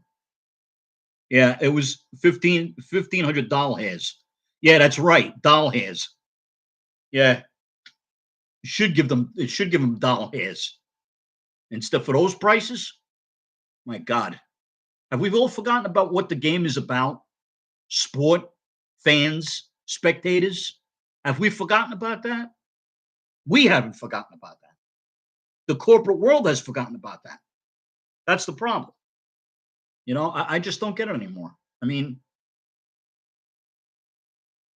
I went to the local car wash, like right when the pandemic started, and I used to pay like $25 to get like a complete wash, everything. And they said to me, if you just want it depends on the size of your car, and it depends on the. And I did it a couple times. I went to this place, and I really liked them. And inside outside wash started at $50. Started at $50, and they said, "Well, our manager said that we could charge those prices." I'm like, "You could charge those prices?" That's what he said. But they do that in record stores too. And when I talked to these kids in the record store that I went to the other day, and I'm passing on record store day tomorrow because there's absolutely nothing that I really need at all. Nothing. I don't need anything on vinyl right now. I got record store day items I got years ago that are like in mint condition. Not mint, but excellent condition that are colored vinyl. And I'm like, okay, my record store day is over. $50 hairs to wash my car. You'll do it for 15. How about 10 and I'll throw in a set of dishes, Andrew. Good dishes too. I got them from Target. They're nice red, burgundy. I give you 50. I give it $15. I give you 10. I give you 10, and I'll throw in a set of dishes. That'll make up to $5. I think I take it well. I don't have any silverware to give you. I gone off silverware and I went plastic because I don't really But yeah. Uh, well, I'm so glad. I'm so glad that everybody's here tonight. I have to thank them. I'll tell you something though. My go-to CD when I'm in the car in the morning now is the Who's Next, the deluxe edition, the 2 CD set. One CD is the album remastered from the original analog tapes, and the second CD, well, the first disc also has bonus tracks, and the second disc is live at the Young Vic, and I believe that was 1971 that they did that concert. Record stores are hit and miss. I looked out and got Fly By Night for $12 a little while ago. Well, that's a good price. That's a good price. I was telling mom how much records are in Barnes and Noble, and she says, "I remember when we used to get them 14.99, and we had discounts." When I was a member of Barnes and Noble, my mom was a member. We would share the memberships. We would get emails. Take an extra 15% off your 10% as a member. So we would get like 25% off. Take 30% off along with your 10, 35 and 10, you get 45% off. They do nothing like that anymore. Nothing as a member. You get 10%. That's it now. That's it. I mean, a reissue of I went for one Beatles album on the reissue in Barnes and Noble. It's Beatles 65. Why that here? Yeah.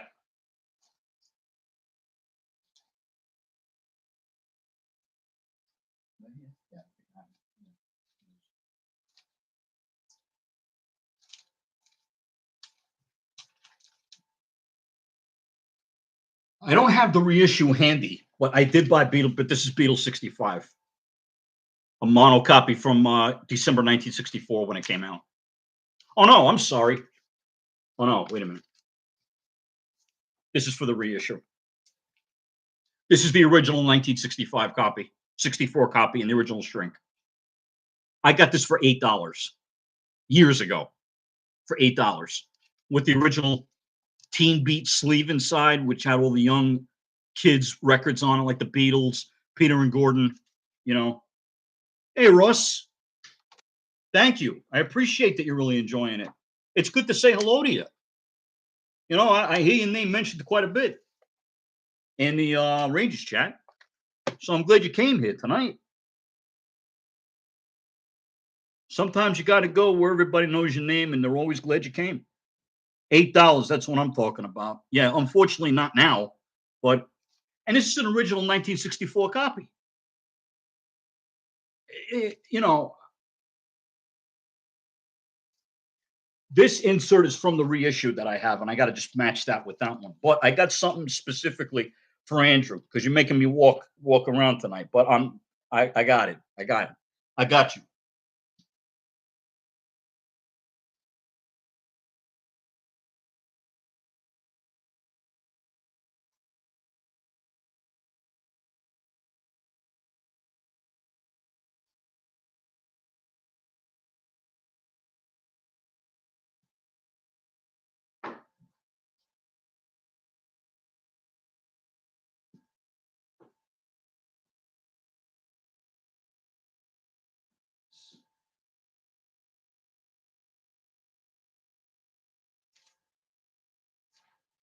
I heard through the grapevine, Andrew, that you love this album,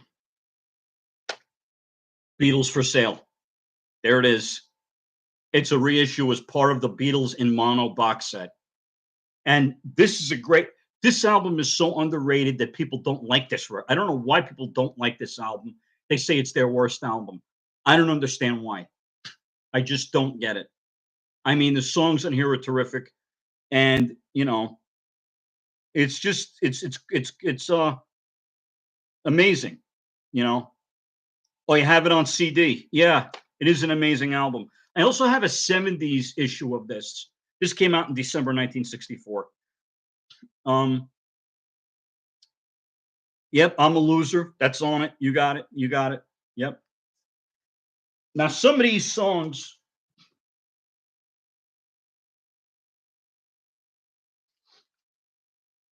wound up on this album, Beatles 65.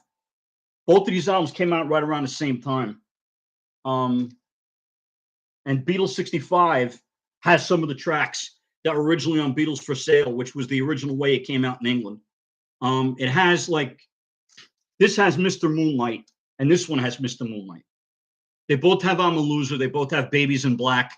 They both have rock and roll music. No Reply. Um, I'll Be Back is on Beatles 65. And that was originally on A Hard Day's Night in England.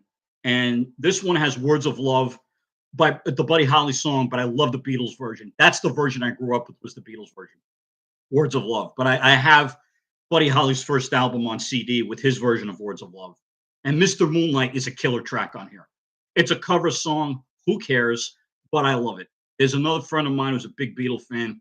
She's just starting, but I mean, she's so deeply into the Beatles. I don't know if more than me, but they said it's an underrated album, but a lot of people don't like it at all.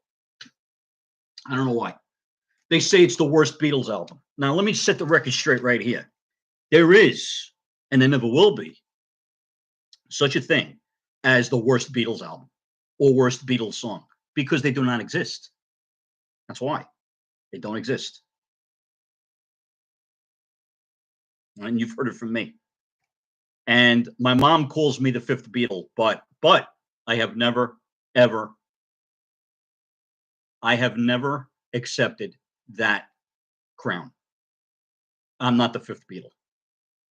I am the walrus. That's for sure. I am the walrus. Okay. Yeah. Kansas City is a cover too. Kansas City. Yeah. Hey, hey, hey, hey is. Yeah. Kansas City. Hey, hey, hey, hey. That version of Kansas City was originally Little Richard. Yeah. It was originally Little Richard. Yep. That's the version they did. Babies in Black, rock and roll music. I'm a Loser. Right. All great songs. Yeah. Yeah. It's pretty cool. Kansas City is a cover. Yeah. My mom calls me the fifth Beatle. Yeah. But I am the walrus, though. I am the walrus. I tell her.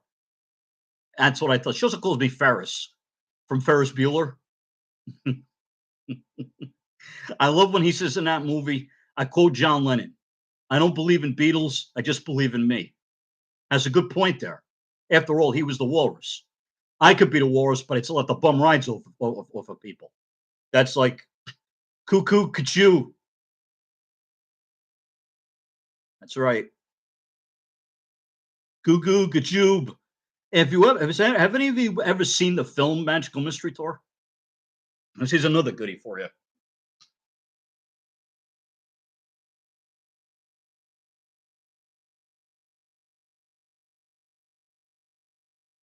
Here's the Magical Mystery Tour DVD box set. It has the original, and it was Magical Mystery Tour was a television special that came out the day after Christmas, 1967, and it was supposed to be. Love Ferris. Yeah, that was great. That was great. Yep.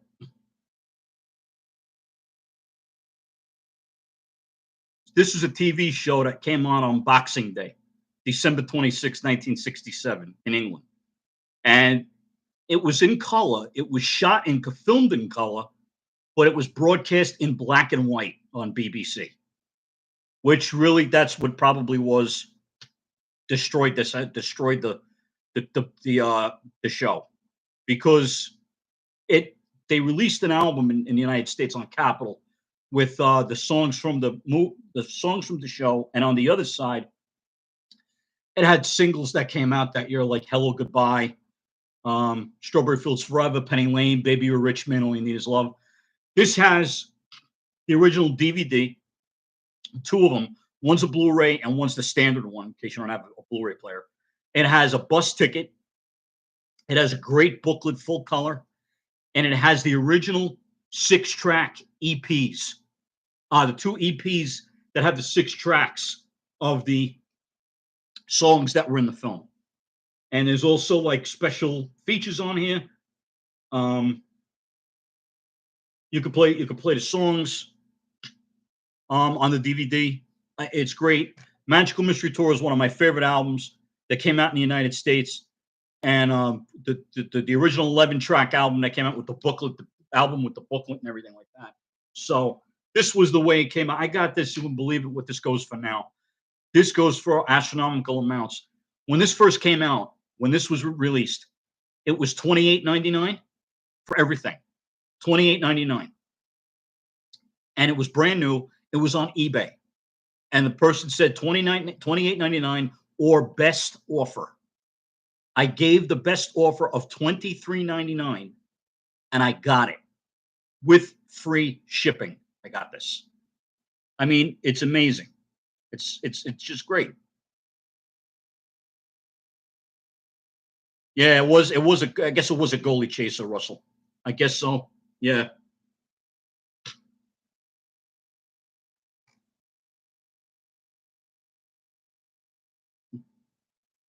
That must have been yeah. That was a good game. Shouldn't even be touching these albums. Why? I got the things all in plastic, man. I got them all in plastic. So, yeah, bus ticket because it was a bus they were on. Yeah. They are treasures. They really are. Yeah. I'm very, very gingerly when I play them too. 45s as well. I don't know. I know I have to show you one of these.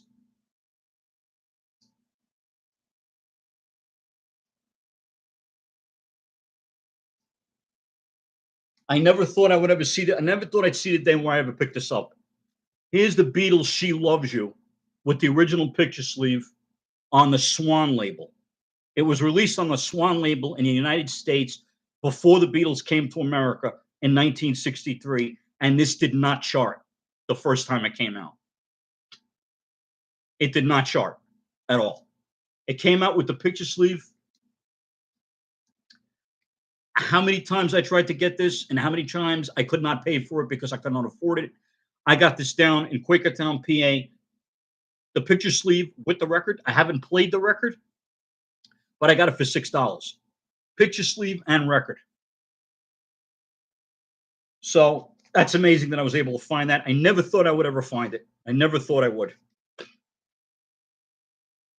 And here's one, a 45, which you guys might remember. Annie Lennox, Walking on Broken Glass, the original 45 with the picture sleeve on RCA Records. Annie Lennox had Annie Lennox had a great voice with the Eurythmics. But I think her album, even though I don't have it, somebody I knew, I think my sister might have had the cassette of Diva, her album called Diva. And I think this Walking on Broken Glass is on Diva, if I'm not mistaken.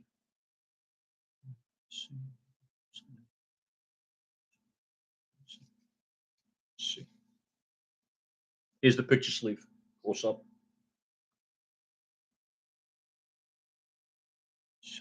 Legend. Legend in My Living Room is the B-side. Okay.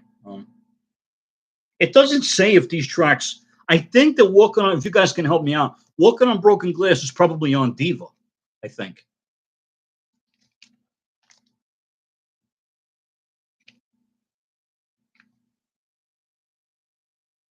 She also does a great version of Don't Let Me Down. I'm not one for Beatle covers, but she does do Don't Let Me Down very well. And she also does a Whiter Shade of Pale.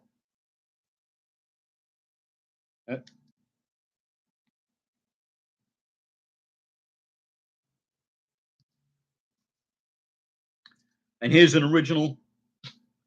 Do I have the Macho Man rap album? No, I don't. I did have the Cruisin' Village People album, and I had Go West. That's all I had. And I had the YMCA 45. On Cruisin', they did the long version of YMCA, which I thought was better. I just loved that song when I was a kid. I like Little Bird too. Aaron, is that on Diva? All right. Yeah. Oh God.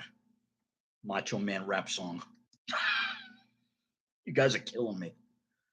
Here's the Beatles, their first single on Apple Records in the United States. Hey Jude. And it only came with the sleeve, the Beatles on Apple, because that was their first single on Apple in the United States. Is Hey Jude, and Revolution is on the B side. And this is a mono 45. It's Hey Jude and Revolution both in mono, and they are different than their stereo counterparts. And Revolution with the distorted guitar in the beginning, it just sounds like, and John screaming in the beginning. It's almost like, not almost like, I mean, it's just distorted. And when they reissued when they put out an album in 1970 called Hey Jude, or also known as The Beatles Again, it was a 1970s compilation. And everything on that album was released in stereo. And when Revolution was released in stereo, I liked the stereo version because I didn't know the mono version. But what John Lennon said was they took Revolution, the mono recording, they took a heavy record, and when they turned it and they put it in stereo, they turned it into ice cream. That's what Lennon has gone on record as saying. Because Revolution and mono on the 45 is a heavy record. It really is. But in stereo, everything, the guitar comes out on the left channel and Ringo's drum comes out in the right channel. And yeah, it's okay for stereo. But the original mono mix is just like, heavy rock and roll. And John was laying on the floor when he did his vocal part for that song. So, yeah, Aaron, it's really cool. Thanks. Yeah. These are they are treasures. They are very valuable. But what's so much more valuable is that when you have people like you guys to share it with, that's the most important thing.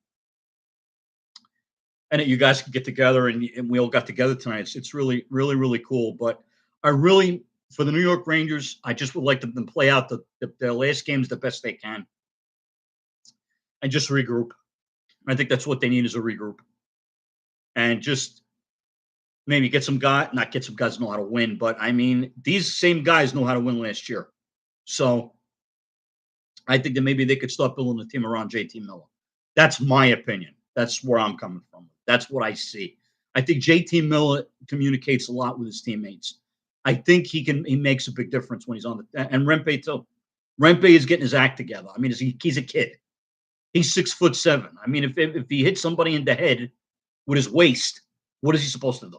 But I'll ride or die Rangers. Just hopefully a better year next year. Same thing, man. I bleed blue, Andrew. I do. I do. I love all the jerseys that you have, man. I really do. I want to get. I think like for Christmas this year, I got so much music, so I really don't need any. But I would love to get some Rangers gear, like a nice winter hat and sweatpants and a nice jersey. I got to figure out what jersey I want though. But I mean, we got to look at Panarin because Panarin has been getting points in like 18 out of his last 21 games. So to let Panarin go, I don't think so. And JT Miller, what 29 straight games with a point? I knew it was 28 straight games. His first 28 games he had a point. 29, I think he's got 29 games with a point playing with the Rangers. But you just got to see you just got to see who meshes with who. I mean, that's it. That is just the. I'm not a coach, but and I can always say from sitting here, I'm an armchair coach. I can watch TV. I don't know what's going through anybody's head. I don't. I can't tell. But I think that you got to know what meshes with who. Yeah, see who's around next season. That's right, Aaron. That's why I talked to my mother about it. And she's like, you better watch who you buy because you don't know who's going to be around next year. And this is from a Ranger fan since 1959. My mom. 1959. And she was the hockey fan. She got my father into it and not vice versa. Oh, okay. Hi, Uncle Paul. Good to see you again, man. Oh, yeah, my episode 15. Okay. I'll take a look for it. Uncle Paul, when I got to look at your 45s video. That's the one that I saw. I got to look into that because when you talk 45s, you're talking my language. I mean, all of your videos. All of your videos, like you speak my language with. But everybody, if you could check out Uncle Paul's Pop Playhouse. He's a Beatles. He's a Beatles fan, but like I say, he's pop culture. I mean, pop culture. If you looked up the phrase pop culture in the dictionary or in Funkin' Wagnalls in the encyclopedia, Uncle Paul should have his own page. Not his own page. He should have his own volume. Seriously, what this guy's got. I mean, I see what people got in their collections, and they have them under glass, their stuff, like 8-tracks and things like that. I mean, I keep these in Ziploc bags like I can. I can take care of them the best way I can, but I look at other people's collections, and I'm like, wow. And I think I have a collection. You go to someone else's room in the basement or whatever, finished basement or whatever, and you see this guy that's got reel-to-reel tapes and play tapes and 8-tracks and this pressing, that pressing. I mean, I know what I got, and I'm happy with what I got. It's just that I'm not envious really of if somebody has a Butcher cover. I mean, I think that one day in my life, I'll probably find one. But it's not a red light emergency. And I have the cover on the inside of the Beatles Rarities album. So I make do. I mean, I can't spend $350 is good for a Butcher cover if it's got the second cover on it. Because you're not going to get a first state with the original Butcher cover on it for $350. Unless you go to a guy that doesn't know what he has or he just wants to get rid of it. But hey, Uncle Paul, no problem, man. Yeah, Andrew, I got a great collection, man. I'm very proud of what I have. I'm very happy that I was able to afford it. That's the thing, And there are times it's like, see, tomorrow's record store day, and last week I went into the record shop. She's like, "Oh, I hope you're coming in for record store day," and I'm like, "If you got the same records you had here today, I'm not coming in. I'm not paying $45 for a Kiss Dynasty album that looked like a dog just ate it." I'm serious. That's what their prices are. I'm like, are you serious, really? I did attend the Fest for Beatle fans 2 weeks ago in Jersey City. Yeah, Uncle Paul, how'd you make out at that? I used to go to those too. I went to the 50th anniversary of it at the Manhattan Hilton in 2014. That was great because I met Donovan that day. Lots of fun. Yeah, I bet it was. Yeah. I met Donovan and Shannon Jeremy and Peter Asher and Denny Lane at the last one that I went. God bless Denny Lane from Wings and the Moody Blues. What a nice man he was, Denny Lane. I'm telling you. Just sub to your channel, Uncle Paul. If Nick has high words, yes, Aaron, definitely sub, guys. If you want to know about pop culture and you want to know more about the Beatles, definitely go to Uncle Paul's Beatles Pop. You become a subscriber, he'll mention your name, he'll give you a special hello. You know, that's what's funny, because we were talking about special hellos, and it reminds me of, now, some of you may have heard of this show, but some of you may not, but it is probably on DVD, all of the seasons, The Magic Garden, which I used to watch religiously in New York as a kid on WPIX Channel 11. It started, I think, in 73, 72, and went to 1984. 12 years it was on TV. Paula and Carol. I met Carol. No, I talked to Carol on the phone. I talked to Carol once when I asked her about doing an autograph show. She said she couldn't make it. But the guy, when I got on the phone and told him who I was, he said, "Oh, Carol's right here. Hold on a minute." He put me on the phone with her. I mean, she was a wonderful person to talk to. The Carol from the Magic Garden, before the Magic Garden, she was the original Sandy in Grease on Broadway. She created the role of Sandy on Broadway. I did not know that she was the original Sandy in Grease on Broadway. I knew that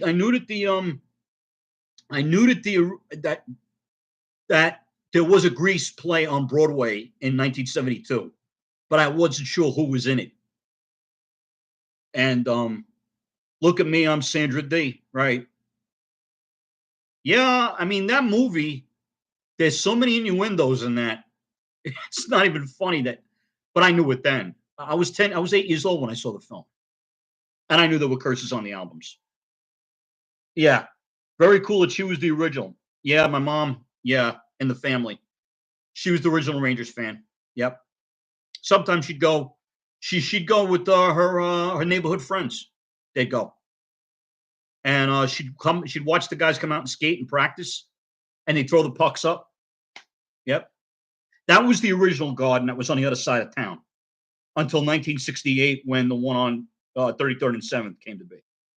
She went to the original Garden, the first Garden. And then the second one came in 1968 on 33rd and 7th. So, yeah, that was good times for her. And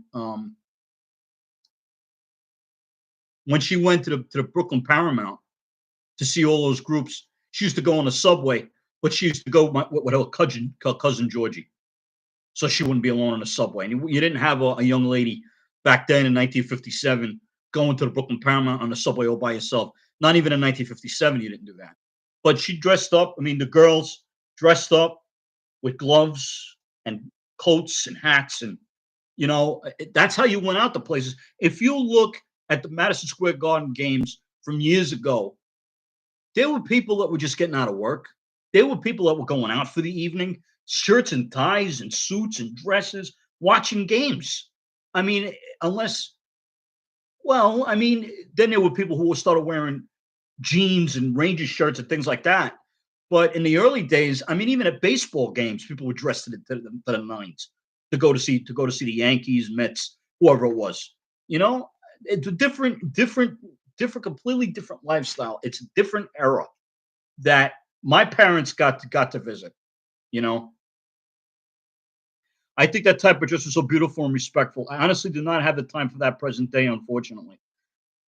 Yeah, but Aaron, you don't have to do that. You don't have to do that. I mean, you don't have to. You're pretty enough as it. Wait, you're pretty enough as it is, Aaron. You don't have to. You don't have to. There's no need to have to dress up. I mean, you're beautiful naturally, as I'm sure Andrew would tell you too.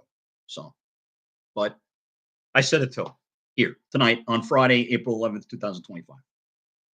Oh, Erin was actually around in those times.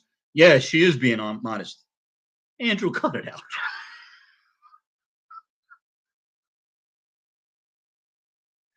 I can't. Aaron, I don't know how you how you deal with it. I really don't. But you hold your own just fine against him, and I know it every time I see you guys. Yeah, maybe Aaron was. Hey, if Aaron was around in those times, she had to be one of the most classiest ladies then. You know, you would have been taking her for a soda pop after school or an egg cream. All right, that's how it would have been. You guys remember egg creams? Anybody ever have an egg cream? Aaron needed an escort. That's right. Yeah, and my mom's escort was her cousin Georgie. Then to take her out to the Brooklyn Paramount. Now the Beatles played in the Brooklyn Paramount in 1964. It was a benefit concert that they played with the Tokens and other artists. Uncle Paul, I don't know if you know about that show that the Beatles were at in 1964 at the soda shop. That's right. Yep, egg creams. No egg, no cream. Right? Oh, Aaron, you gotta have an egg cream. Definitely gotta have one. Definitely chocolate or vanilla egg creams. Strawberry too, if they make them now. But that's an egg cream. It puts up. It puts up with you. Oh, now he's an it. Now he's a pronoun. Oh, pronouns don't say that. All right. You're very welcome, Aaron. Um, yeah. Oh, so now wait a minute, Paul. I just saw you said that you saw. Who did you see in 1972? I just saw something.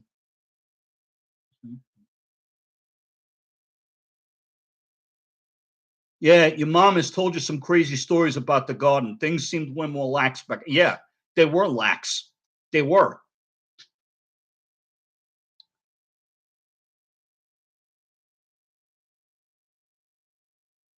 You saw John Yoko with the garden in 72 and George in 74.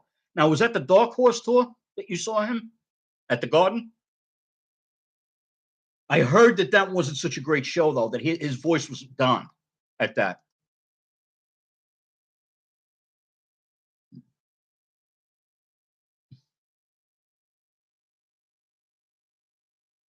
Yeah, you didn't mean it. Yeah. No, but he is a clown, though, isn't he?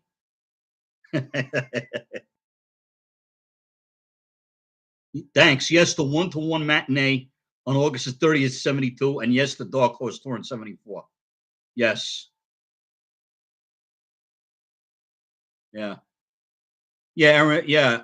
Aaron, you got to try an egg cream. You have to. You're in New York. There has to be in that place you could get an egg cream. Yes, he is a clown, but he's not it the clown. I know he's not Pennywise. Yes, I know the names and I know the characters, but I never saw it. I mean, I never saw it, is what I mean. I never saw it, the show. Before we get into who's on first here, you were 9 and 11. Wow, Paul, that must have been an experience for you. But I'll tell you something. I know about the Dark Horse tour, but the Dark Horse album isn't that bad. But I'm gonna have to tell you, I like side two much better than I do side one. I'll have to tell you that because when I bought that album, I listened to side two. I love it. Side one, it's like it's not terrible. And I also have Gon Troppo on a X2 vinyl pressing. Yeah, George's voice was strained. I know. I know. I love the song Dark Horse, and I love Ding Dong, and I love Far East Man, and Jay Sri Krishna. I like that. That it is he. No, no eggs, no cream, Aaron. It's chocolate sauce with club soda and a scoop of ice cream. That's the egg cream. The chocolate syrup is the best part when you mix it together. Oh man, I tell you, it's amazing. Kind of a chocolate soda, vanilla soda, strawberry soda. Yeah, but that's really the way to go. They used to have these things in bottles called Jeff's egg cream, and it was like a glass bottle with a cap top. Excuse me. And you used to have chocolate, vanilla, and strawberry. I don't know if they still make them.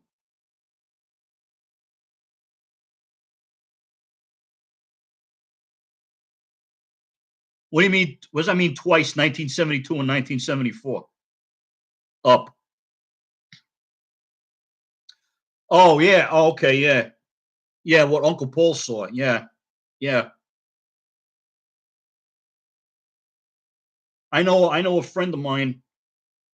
Yeah, you know what, Aaron? Glass bottles do make things that I love getting the Coca-Cola in the glass bottles. I do because it does taste different. It does taste different.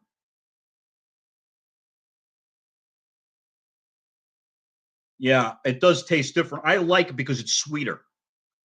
That comes out of those slim Coke bottles. And when I used to go into the record store, he'd sometimes get the slim bottles, and he could. Those are from Japan, I think. Not that it matters, but it tastes better. It does taste better because the Coca Cola that sits on the shelves, it's settling. You know, the sugar and the carbonation. But it's better. No, well, Andrew, you're not wrong. Originally, it did have real Coke in it. It did have a pinch of Coke in the original bottles in the early days to make you want to drink it more. That's what they put it in there for.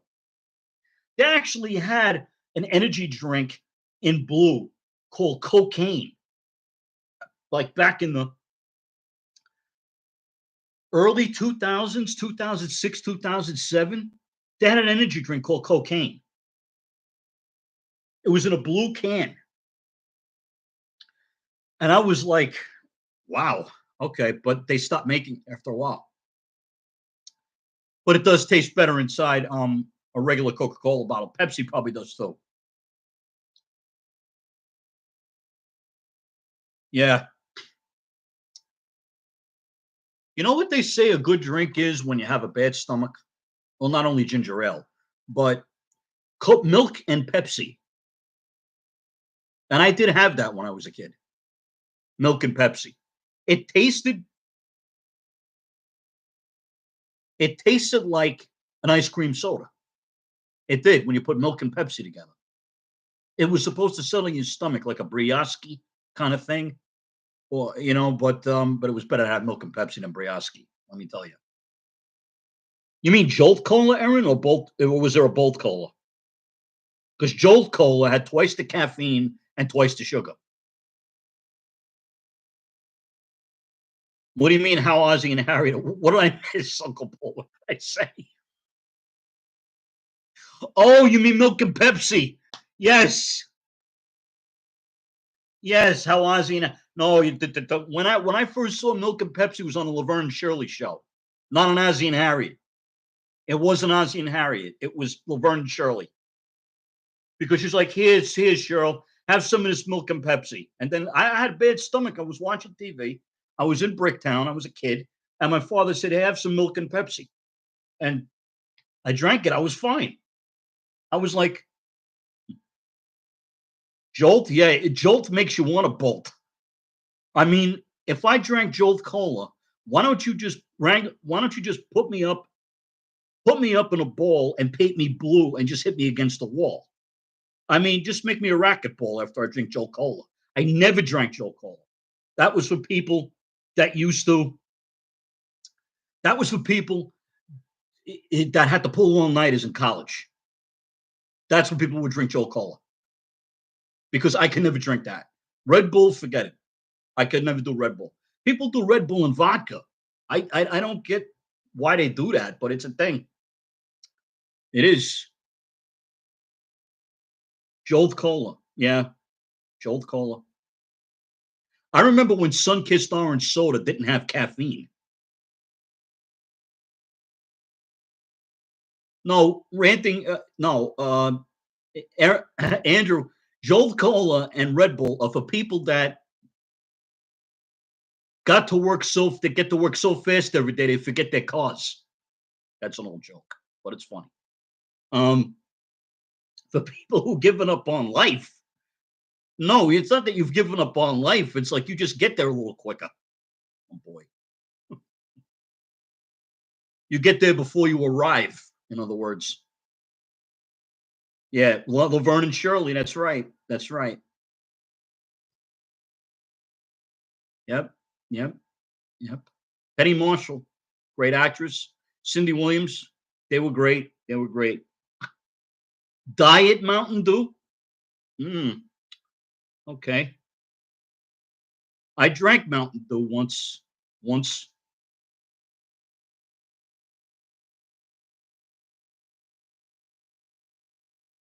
Schlemiel Schlemazel, Haas and Pfeffer Incorporated. Yep.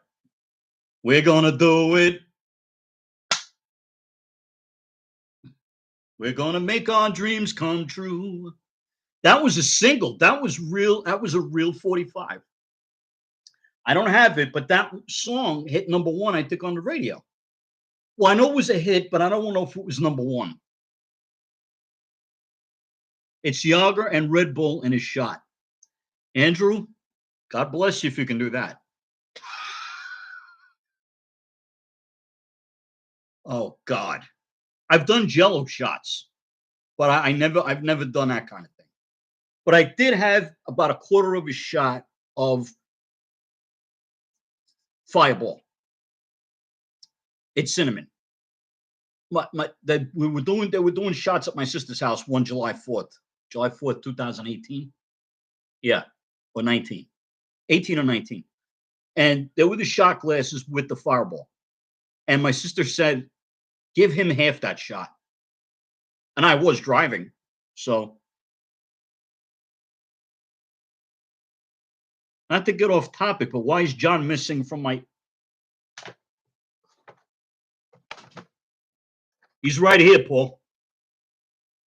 There's John. I took it off. I took it off the thing to show that Andrew ran to New York Rangers. Here's John.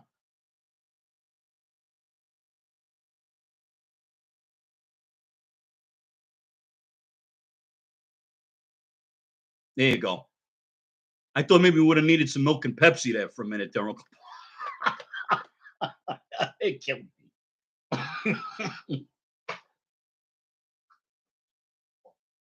Be careful with these records. Yeah, I keep them in the plastic. Like you keep most of your stuff in plastic, John. I try I to take care of them the best way I can. Yeah, excellent. I missed too much when I was. Oh, come on, yeah. Join the party. It's only 9 o'clock. Kidding? 9 o'clock. We're just getting started. You kidding? We're talking about doing Jagermeisters and shot glasses and everything else. Oh, I'm partial to Ringo because I watched them on Shining Time Station. Yep. Thomas the Tank Engine. I want to ride with you guys too, said Thomas. Waiting for West Coast Mets get. Hey, Uncle Paul, I know you like baseball. Oh, all right. Hey, who's the? Hey, Andrew, you got a Mets fan with you here. Andrew's a Mets fan too. Ranting New York Rangers. He's a Mets fan. Aaron is on the other side of the city, like me.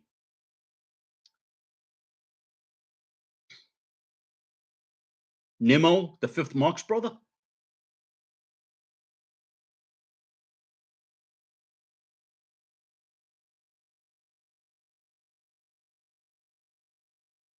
Nacho Chico Hoppo Zeppo Gummo. I thought it was Gummo. That was the fifth. Oh, is that a what do you call? Is that a mascot? Oh, Nimmo from the oh boy from the Mets. I'll tell you something though about the Mets. My father was a big baseball fan. Okay, and he would go to Yankee games with his mother and his father, but they would also go to Mets games. They'd go to Shea to just watch baseball. He was just a big baseball fan. My father. He saw probably right around. I think around maybe he told me maybe 1964, 65. He went to Shea Stadium and saw the San Francisco Giants play the New York Mets, and William McCovey hit a home run right around the foul pole. He said, "I saw William McCovey hit a home run." I was like, "That's amazing." I have William McCovey. I have a card of William McCovey, 1975 season.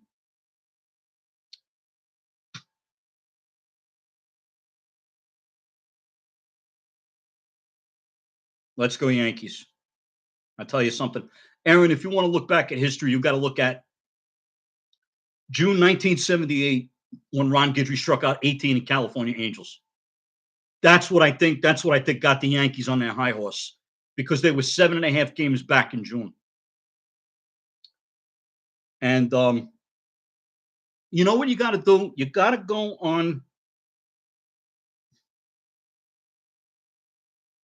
No, not the Yankees playing the San Francisco Giants. Oh, not anymore? Not at playing San Francisco Giants now? Oh, okay.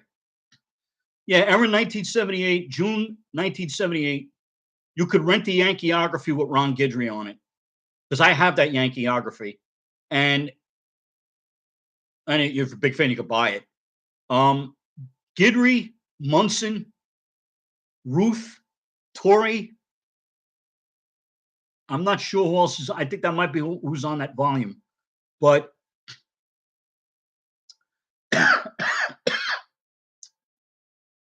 yeah, 1978.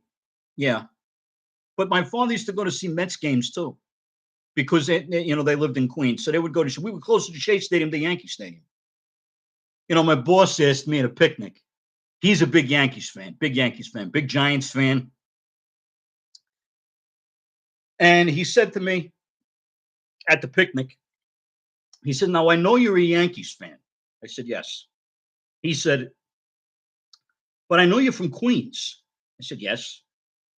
But it's amazing how you were so close to Shea Stadium. How did you become a Yankee fan? I said to my boss in full words, I was raised right. He was like, "Oh, I'm sure you were." I'm like, "Oh, yes, I was." Sure, Aaron. But you know what? You know what you want to do? Go on YouTube and look for It Don't Come Easy.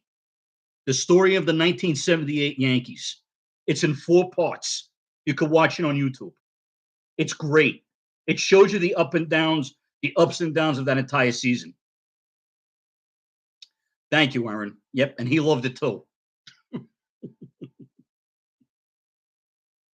I was raised right. That's what I said. He's, "Oh, I'm sure you were." I said, "Yes, I was. I've been a Yankee fan since I was 5 years old." So, yep. Yeah, but you don't have to. You could watch it on YouTube to get the full effect of it, Aaron, instead of watching it on your phone because you gotta get the perspective of it. But yeah, Ron Guidry striking out 18 California Angels. Okay, they won the game 4-0.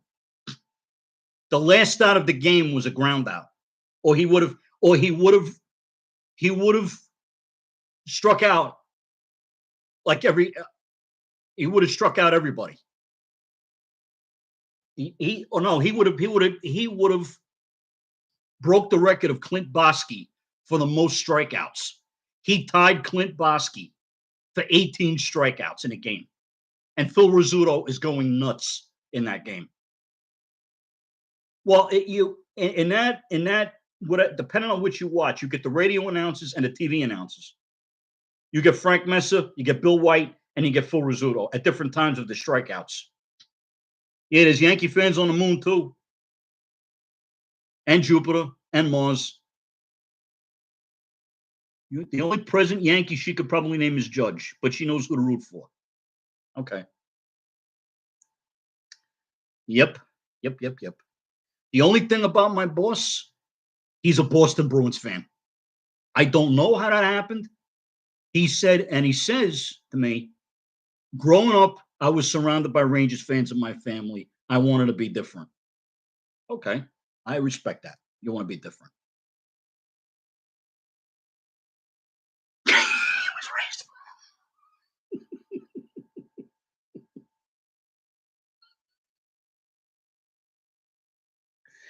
His entire family's a freaking Ranger fan. Nobody could get to him. He's like, I just wanted to be different. I'm all right, be different. He wears his Boston jersey one day, and I wear my Rangers stuff, so it's nothing. But he's a big Giants fan. Oh my God, he hates talking about Philly anything. Even if he's got to mention the Iron Pigs, he doesn't want to mention that. He doesn't want to talk about the Philadelphia teams. He wanted Kansas City to beat the Eagles. I mean, he did.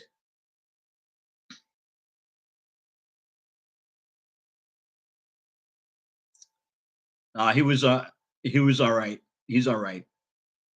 He's a great boss that I got. It's such a great job I have. A lot of good people. We got a lot of good people. So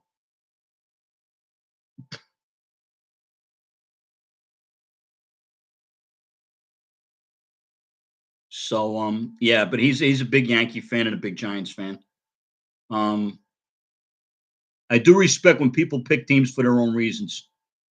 Yeah, I do. I mean, he just he wanted to be different. See, the thing is too with that is when I was in grammar school and it was Super Bowl 13 and it was Pittsburgh Steelers and Dallas Cowboys. Everybody at school was rooting for Dallas. So I thought I would root for Dallas. But I came home that night and I said, "Yeah, everybody's rooting for Dallas." My father said to me, "Don't do what everybody else is doing. Be different. Root for Pittsburgh." And I've been a Pittsburgh Steelers fan to this day. And watching their history, let me tell you about a history of a team going 40 years in their franchise without a championship of any kind or winning a playoff series until 1972. It took them. It took Chuck Nolan 1969 to turn that team around.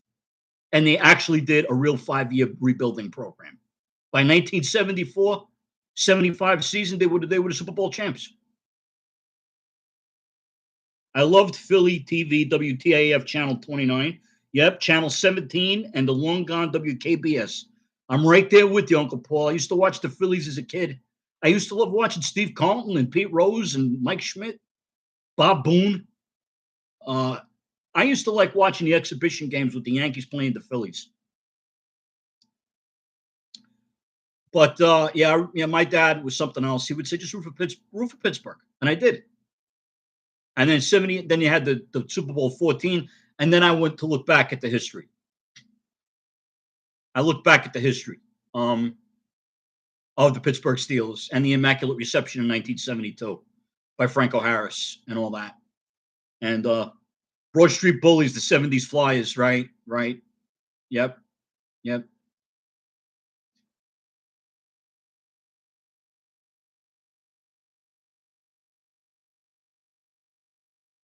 Yeah. Must have been awesome.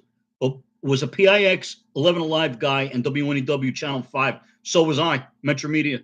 Yep. Channel 11. Yep. See, Uncle Paul, Channel 12 with me in Bricktown was Channel 17, WPHL. Oh, PA.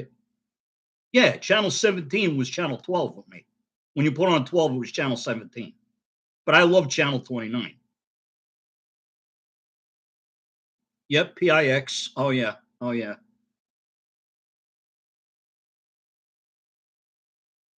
John Sterling, WFAN. Yeah. Well, I had Phil Rizzuto, Bill White, Frank Mesa. I think it was Fran Healy used to do the radio shows, I think, who was a catcher for the Yankees in the 70s. Who was it, Mike Heath? Mike Heath was another catcher. And yeah, I mean, I loved Phil Rizzuto. I mean, he was the man. He was the guy. My father met him when he went to a Yankee game once. I think maybe in the 70s he went. Because I know when I went to a game in 1977, not a World Series game, but a game, and they won that night. And I don't know if that was the same game, but he was walking around the corner to get back to his seat, and he saw Phil Rizzuto walking, and he yells, "Hey, Scooter!" And Phil Rizzuto, my father was 6'4". Phil Rizzuto turns around, looks, and he looks up and he goes, "Hey, how you doing?" Like that. So that was. Oh, you met Billy Martin? Holy shoot, Uncle Paul. That was cool. Wow. How was that? That must have been a thrill.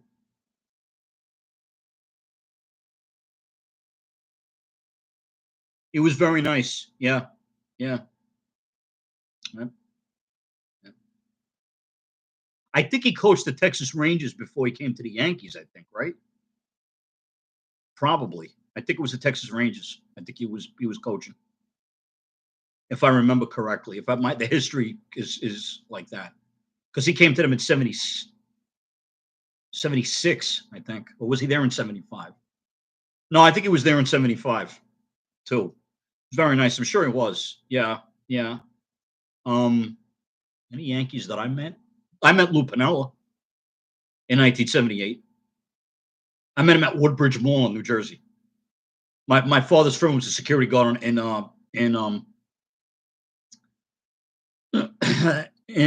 Woodbridge Mall, and we were able to. Yeah, he's very nice, Lou Piniella. Actually, while he was downstairs with crowds of people signing autographs, I was upstairs talking to his wife. We were sitting down and I was talking to his wife and his daughter. And I have a picture with Lou Piniella, and I have a picture with me and Lou Pinella's daughter. I was about 8 years old. Yeah, it was a lot of fun. A lot of fun. Yeah. Now, there was a place in Queens called the Ivy Room. It was a small bar, pub, if you will. It had like a canopy outside that said the Ivy Room. And when we were kids, my sister and me, we would go with my grandmother into the Ivy Room. And everybody knew everybody in there. So we would go in and have these small glasses of Cokes. They'd give us Coca-Colas. We were allowed to play like the bowling game where you throw the disc at the pins and they go flying up in the air. Because we couldn't go in there ourselves. But they would take us in, oh, hi, Lucy. Hi, Tony. Like like my grandfather, my grandmother. My grandmother went there with us more. And, but I'll tell you this. Whitey Ford used to go into the Ivy Room. And I think Elston Howard used to go in there and have a drink. And they met them in there. They met Elston Howard and Whitey Ford. I think they met in there. Yeah. And my dad and I met Mickey Mantle at the Best Department Store in New Jersey. If you guys remember Best Department Store. My God. I used to wait for that catalog to come every Christmas. And J.C. Penney's and Macy's. Oh, my God. How many of you remember the Wish books, the Wish catalogs, and pick out Christmas gifts every year? It was so much fun to do. Oh, my goodness. Oh, my goodness. A lot of great memories, I tell you. It's pouring raining in the Bronx right now, huh? Wow. Yeah, it's a crummy day. Yeah, it's going to be crummy all weekend, Aaron. All weekend it's going to be. I tell you, with all these April showers, the flowers better start growing in May. This rain better be worth it. Yeah, circle what I wanted from the catalog. That's right, Aaron. That's what I did. That's what I did. All right. Thanks, Andrew. Thanks for coming by. I'm thinking of doing this again next week at 7:00 if there's no Ranger games on. Depending if there is. Thanks, Aaron. Thanks all for stopping by. Two guys, Caldors, Woolworths. Yep. Oh yeah. Oh yeah. I used to get records in Two Guys. I used to get them in there and Woolworths. All right, Andrew. Be good. Aaron, thanks for coming by. Yeah, I think it's maybe next Friday if there's not a Ranger game.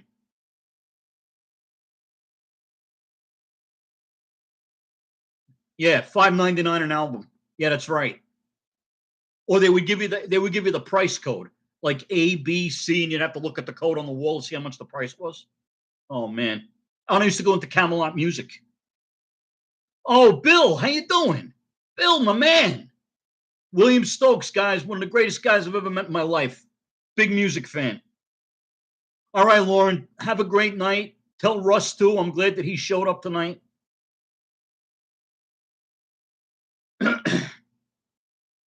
Yeah, Bill, I wasn't sure. I should have told you, but I didn't get a chance to. I made the announcement at 7:00.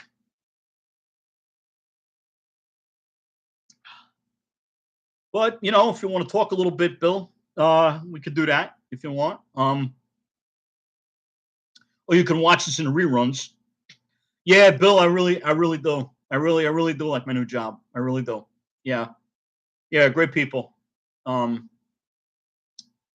yeah, we got an Easter. We got a food day coming up on the 15th, and an Easter egg hunt too. They're gonna, prizes inside the eggs and stuff like that. So that's gonna be pretty cool. Yeah, my boss is they're very nice. All of them that I work for. And how's everything going? How's everything going where you are, Bill? Yeah, are you still working in Burke? You still doing the work in there? Good night, Aaron. Thanks, Uncle Paul. Thanks.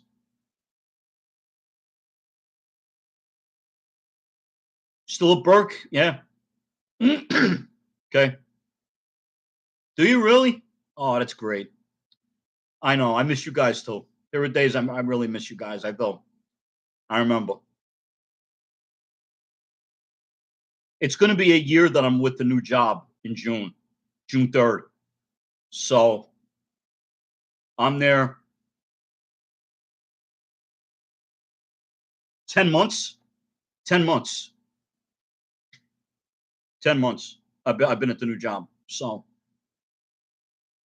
not so green, but as I was. But hey, you retired after 40 years. Good for you, Uncle Paul. That's how you're building the playhouse.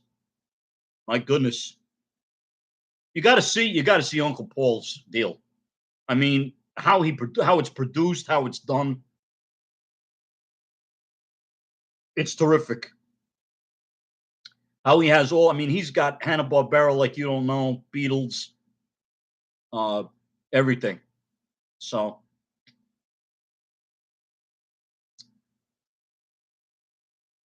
you're welcome, Uncle Paul. Very welcome. You don't have to thank me. Uh, it's just great. Like I said, to share the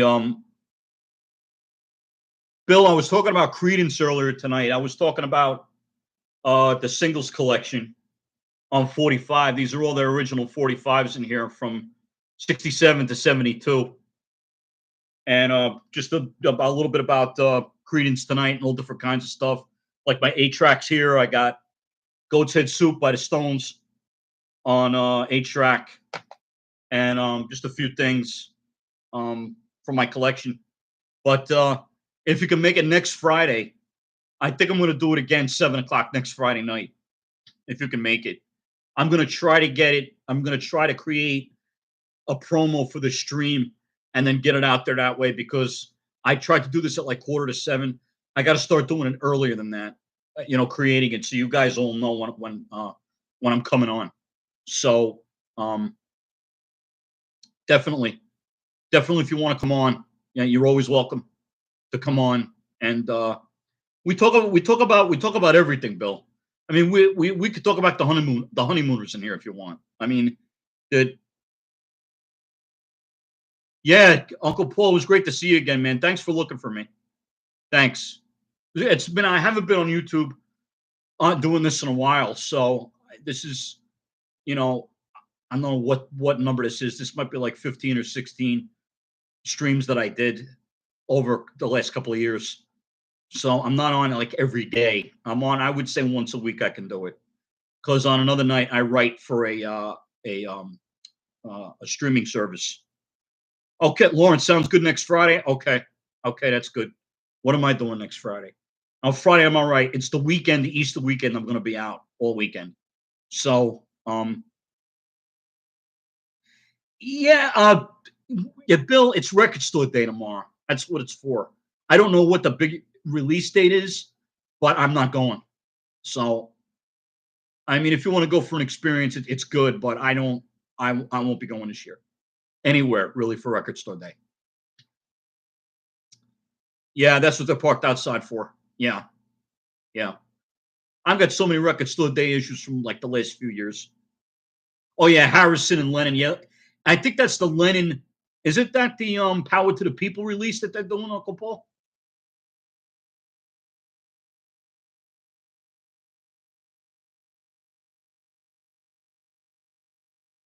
What are they doing for George? I didn't see that.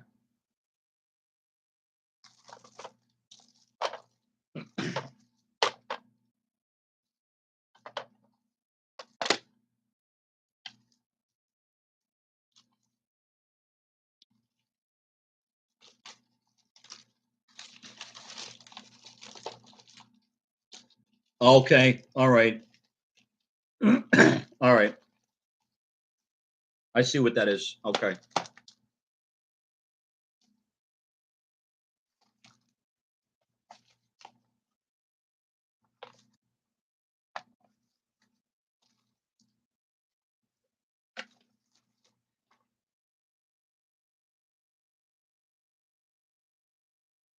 Are you doing record store day, Uncle Paul? I'm not gonna be doing it this year. Yeah, because I got, that's like when people ask me if I'm gonna do Music Fest over here in PA, and I say no, and they say why? I said because it's in my house.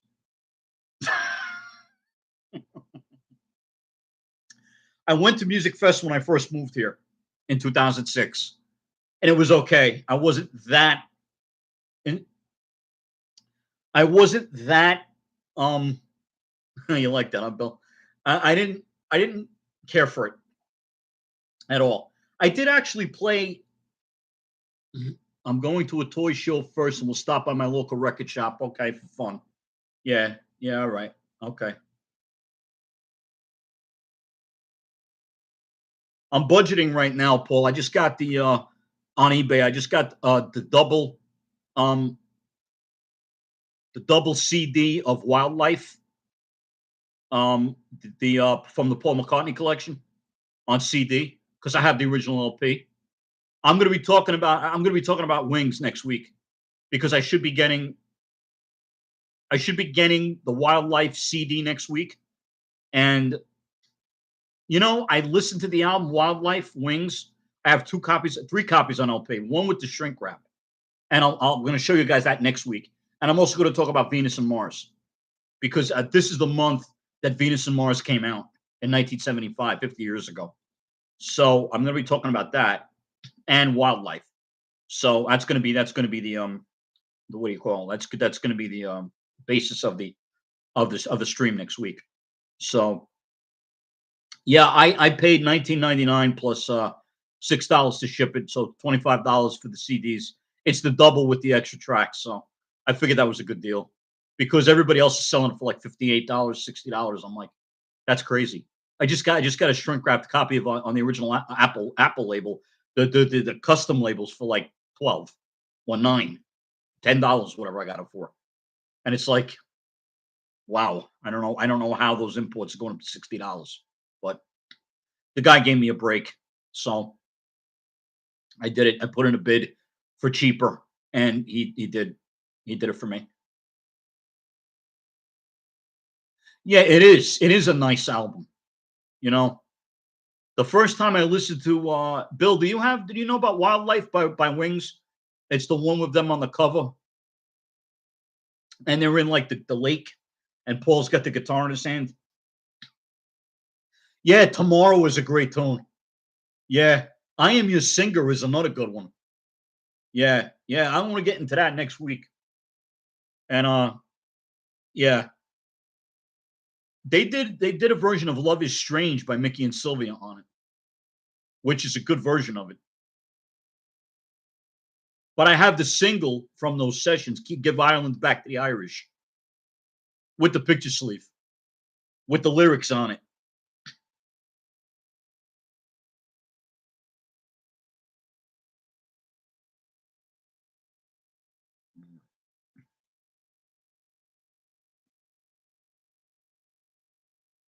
Well, Venus and Mars came out in 1975. That's the one that had Listen to What the Man Said and Letting Go. He was on fire in 1972, plus High, High, High. Right. Yeah, that's right.